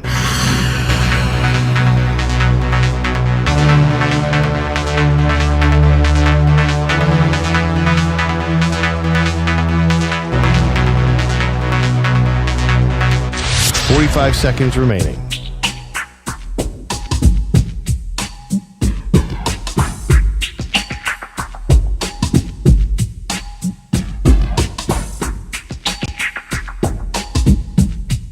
Thirty seconds remaining.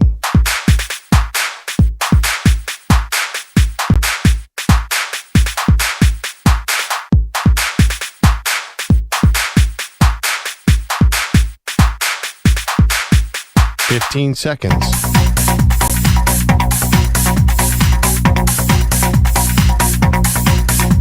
Break ends in 5 seconds.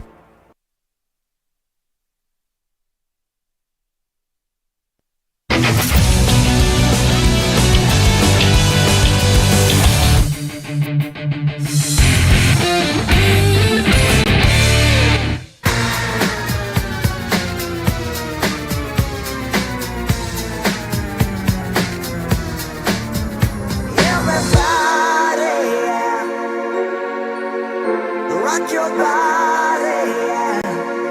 this is Howie. And this is Nick. From the Backstreet Boys. And you're listening to the Zach Gelb Show. And guess what?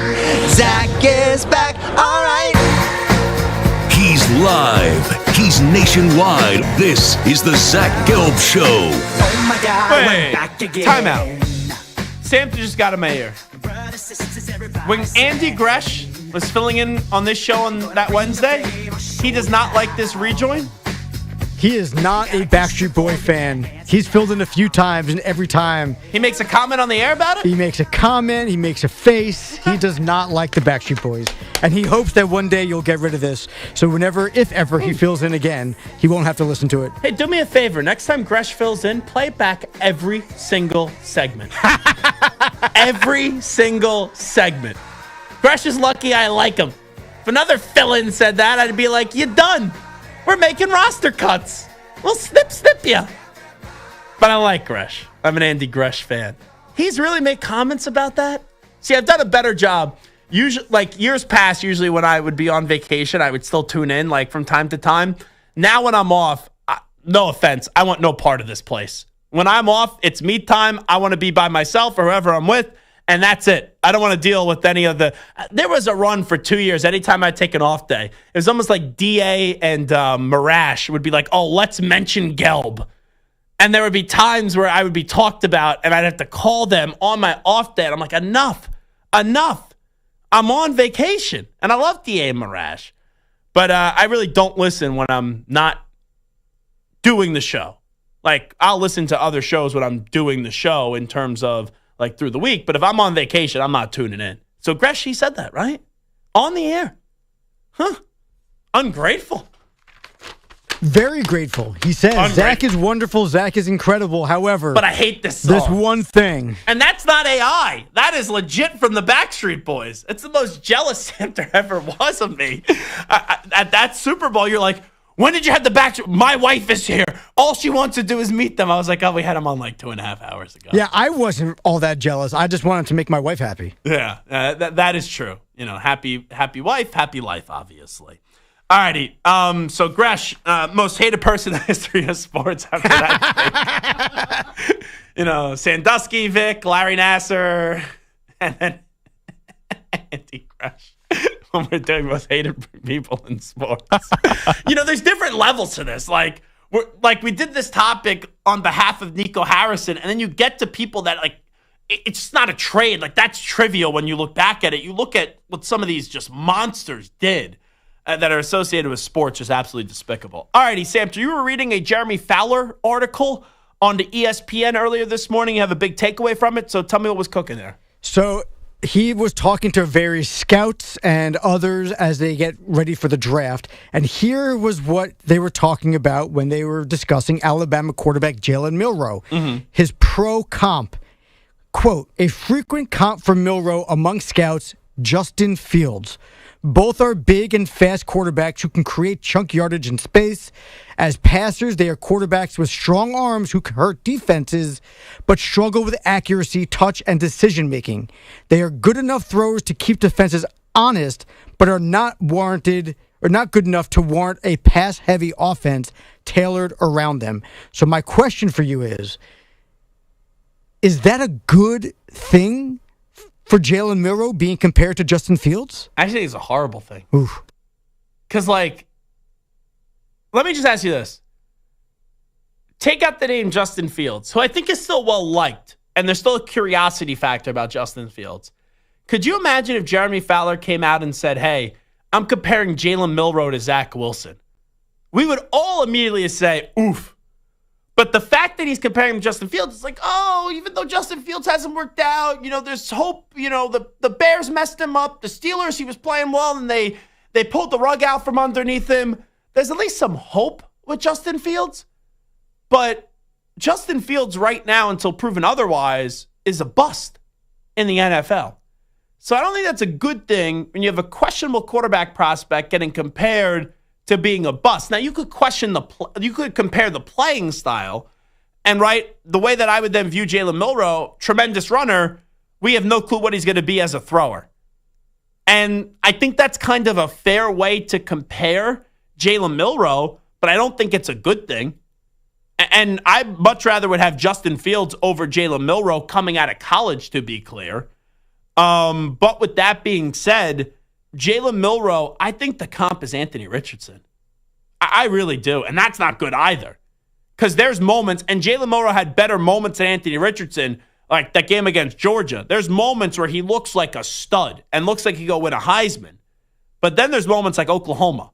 Then there's moments like, Vanderbilt and other games too, where the ceiling and the floor, obviously there's a great disconnect, but eventually you just got to find the middle ground. And Jalen Milroe's never just been able to have like a fine game or an average game. It's either you have everything or you have absolutely nothing. And sorry, I think I said the Vanderbilt game. It was more the Tennessee game. The Tennessee and the Oklahoma games were so bad for Jalen Milroe. And he was terrible in that bowl game up against Michigan, too. I give him credit for at least playing in the bowl game. But Michigan wasn't playing a lot of their guys, and geez, he just got destroyed by Michigan. It was brutal. So I don't think that's a good thing. By the way, next time Gresh fills in, I think I may do some personal voice work. I may, before we play that rejoin, be like, hey, Andy Gresh, hear you're a big fan of this song. Enjoy it, big fella. And then you play right, boom, into everybody, yeah. That's what I think we should do next time for Gresh. Either before or in the middle of it. I just repeat it over and over again. Well, no, I mean just right before and just like give him a little flair. Yeah. Yeah. Gresh could take a joke. Gresh is a he's good a very serious guy. Oh yeah, very serious guy. Super duper serious broadcaster. All righty, that will do it for the Zach Gelb Show on the Infinity Sports Network on this Thursday. I guess I won't be resigning. I thought I had to resign after not asking Jaylin Lane if it was ranch or blue cheese, because that's my shtick, and I forgot about it. But big thank you to Jaylin Lane for joining us, Virginia Tech wide receiver, punt returner. Get ready to hear his name called in the NFL Draft 2 weeks from now. Big thanks to Stu. Big thanks to Samter. Big thanks to each and every one of you. However you do consume the program, whether it's via the radio, on Sirius, or via YouTube. We'll be back tomorrow on a Friday at 3 p.m. Eastern, noon Pacific time. Enjoy your evening, everybody. We out. Bye-bye.